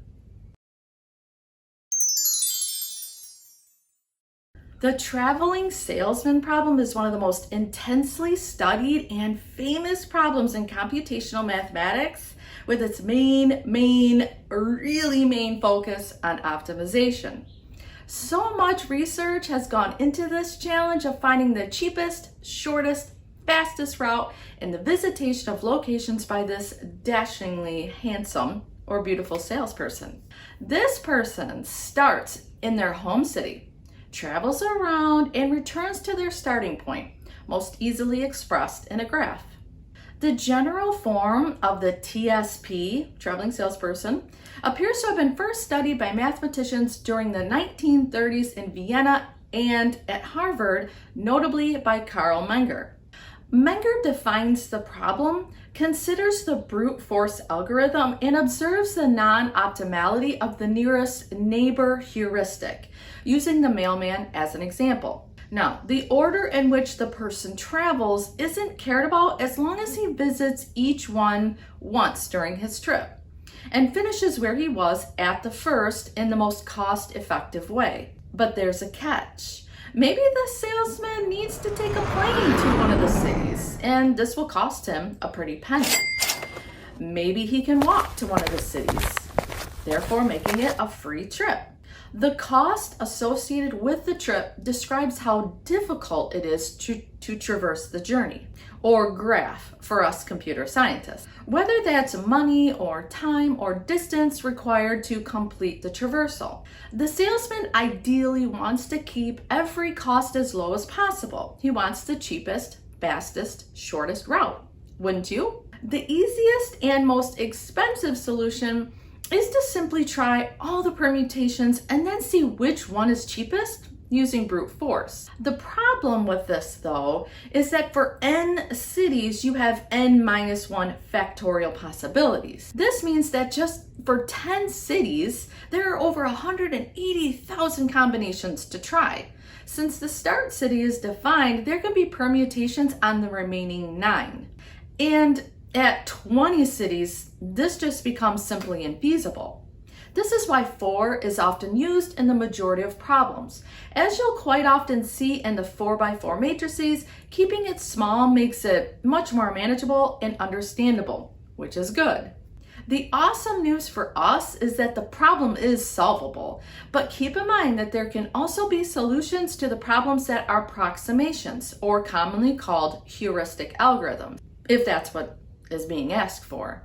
According to Wikipedia, even though the problem is computationally difficult, many heuristics and exact algorithms are known, so that some instances with tens of thousands of cities can be solved. And even problems with millions of cities can be approximated within a fraction of 1%. Wow. So let's get to the nitty-gritty and look at our steps. Number 1, consider city 1 as the starting and ending point. Number 2, generate all n1 factorial permutations of cities. 3, calculate cost of every permutation and keep track of minimum cost permutation. 4, return the permutation with minimum cost. It's not hard to see how this could get computationally expensive in a very short amount of time. So we will move into the optimized method right away for our savings and our sanity. The goal is to break this problem down into the smallest pieces possible and then solve. Let's get into it. Because permutations are a big part of the TSP problem, we're going to import itertools, permutations to make our lives a whole lot easier. It's totally okay for this one.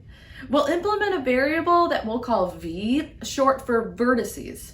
And vertices are the dots on our graph. Think of our salesperson traveling to 4 cities on our graph. A single dot is called a vertex on our graph, and they link or connect to one another. Now we can move on to implementing our function call here with 2 parameters. Our graph that will be a 4x4 matrix, and S is going to be our counter that will need to calculate the sum of our path. I'll explain this a little bit deeper at the end of the program. We'll create an empty list for our vertices to be stored in, and we'll call this vertex just to make it plain.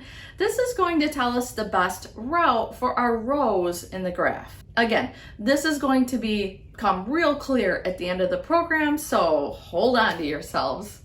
Then we iterate over our range of v, and if the index does not equal s, which is 0, we append it to our empty vertex list. This is going to show us where our salesperson is traveling within the graph.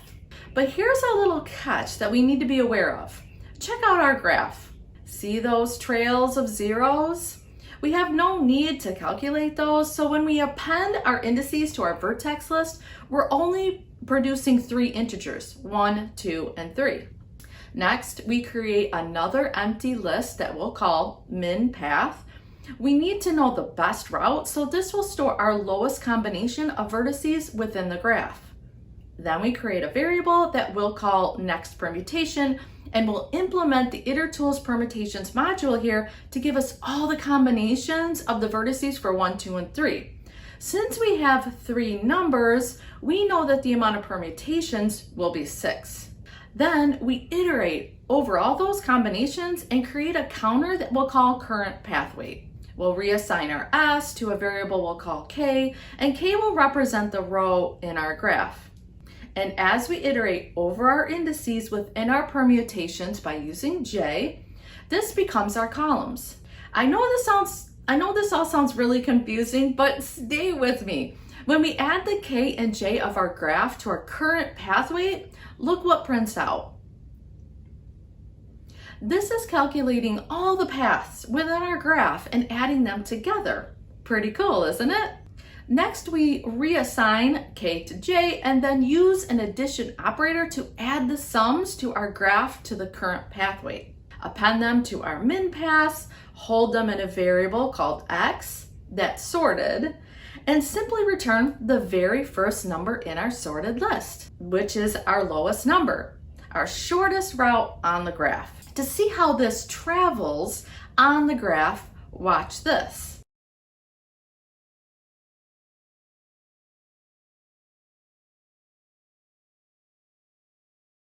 This is how it is adding up within our program. Hopefully you can see and understand how this is all working. It sounds so much more complicated than it really is, but it's only math. We're simply calculating the paths of a matrix by pulling out all the combinations or permutations of the indices and returning the lowest number or lowest sum of the path.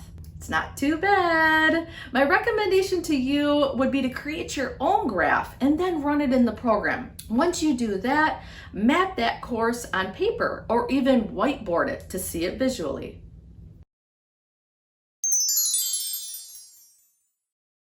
For our very last lesson today, and not only for DP, but all together, I'm so sad to leave you. So let's make this session a great one. What we're doing for our mind breaker sounds really intimidating, but I can assure you that once we break this down, you're gonna say, wow, that wasn't even that bad. And then you can brag to all your friends, and then they'll shun you for your genius, but it'll be totally worth it. I mean, because who needs friends? Am I right? Now, your brain won't break too much if we take each word out and examine it first. We have palindromic, which is really just palindrome. Matrix, we'll keep it low and slow with a 3x3. And then just paths, which we're only gonna go right and down only. Since we worked on a matrix in our last problem, this should be old hat. Hopefully by now you have a decent handle on breaking down the problem into smaller ones called subproblems and solving them little by little in order to solve the whole. Tips for getting started on the palindromic matrix paths problem would be to first know how to check whether a string is a palindrome or not in the first place. You can use Python has a little pip install program called Palindrome that checks whether a string is a palindrome or not, but I do highly recommend you learn how to do this on your own because it will help with this problem. The second tip would be knowing how to traverse a matrix, going right and down only. We're not going to get too crazy for our final lesson and just have some fun with it by printing our palindrome strings. We're not going to return counts or find the longest because that might make some of us cry, and there will be no crying today. Any tears that get shed must be happy tears only, whether that's joy at finishing this course or not seeing my face anymore. Aww. Tears of accomplishment are fine, but no tears of sadness. Okay, to keep it simple, we'll start at ground zero and start with an empty 3x3 matrix and find all the unique paths. What's really cool about this is that it's actually just a math problem. What we'll do is create in our 3x3 by starting with a row of ones that we will build up from.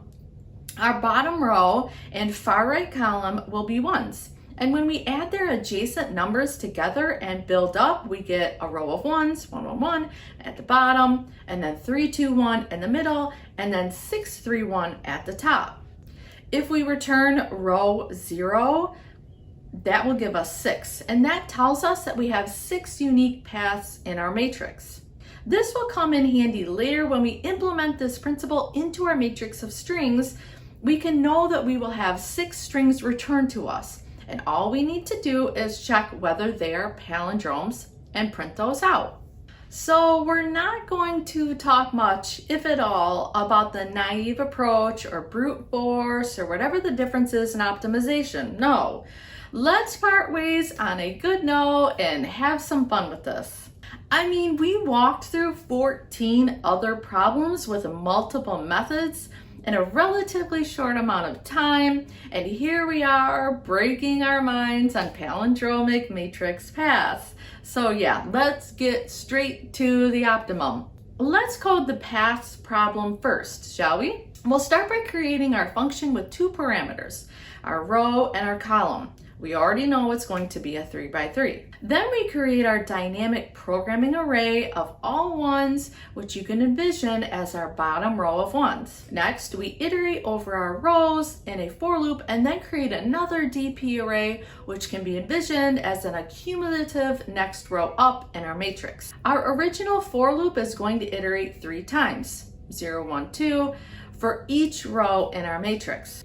In a second for loop, we now want to iterate from the bottom up and reassign our new row elements by adding one element to the one next to it going left. We do this twice, while in our final iteration, it has accumulated each row to end with 6, 3, 1. We then reassign our original row as the final row and return the very first element, which will be 6, our answer to the number of paths. Now, this isn't super necessary, but it will give you an idea of the path traversal within a 3 by 3 matrix and will give us a good launch point to moving up to a matrix consisting of letters. We'll keep it in the realm of just 2 letters, A and B, and we'll write a very quick little program to see how many palindromes of A and B there are.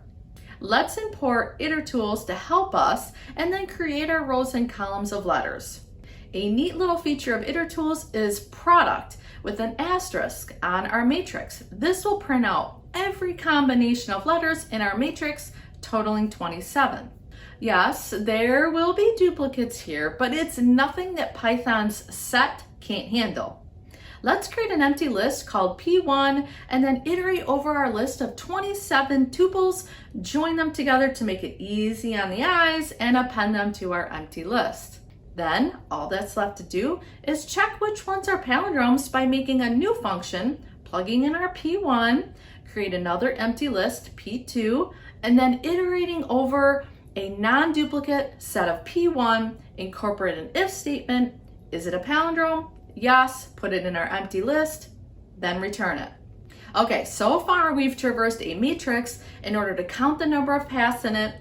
We created a 3 by 3 matrix of just 2 letters, found every possible combination, and created a function to pull the palindromes from it. Whew, we are doing fabulously. If you know how to count the paths of a matrix and find the palindromes in a matrix, you're totally equipped to take on the palindromic paths problem. Let's get cracking. So before we start, I have to tell you there's going to be a little bit of a difference here for this program. It's the order of traversal. We're going to go from the top and right to the bottom, not the bottom up and left to the top. So keep that in mind as we march forward. We're going to throw in our little palindrome checker up here first before we print them out at the end of our function. Hopefully by now you're familiar with that. Next, we're going to create our main function with several parameters. A string that will be empty, but we're just going to call it string here. A for our array, our pointers that we'll call I and J, our row and column that we'll call M and N. Now, our conditional if statements are going to traverse the paths of our array. We -1 from M and N because, as you know, this is Python and we only need to iterate from indices starting at 0, then 1, then 2. For our total size of rows and columns 3 by 3. See the I+1 and the J+1 within our recursive callbacks? Look at these slides to see the paths.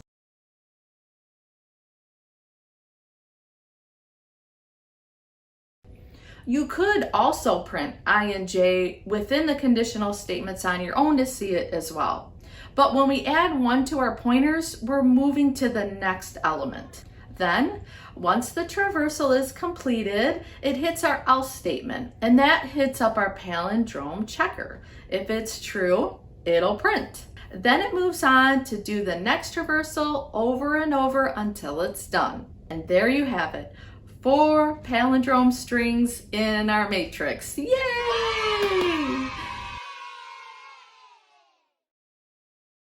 So, what did we learn on our final lesson?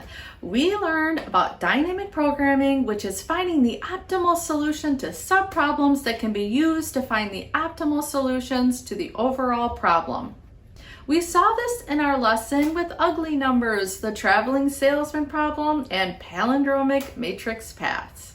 In the easy lesson, we learned about ugly numbers, what they are, and how to write a program to find the nth ugly number in the sequence. Avoiding brute force and recursion, we were able to implement dynamic programming to optimize the solution from over 1,000 iterations down to just a little over 100.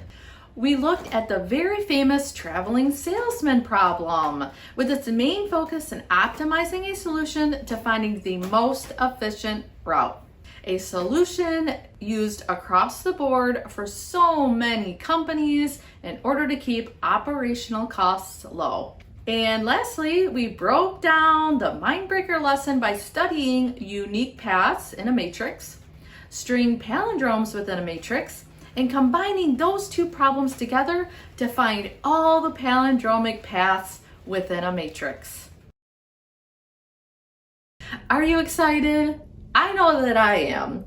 We covered so much ground in this course, it's crazy. Hopefully you took lots of notes so you can practice later. You should be coding something every day, even if it's just for a couple minutes, 10 to 15, since every little bit helps. Now listen to your mother. Thank you so much for joining me today. And if you made it all the way here, kudos to you.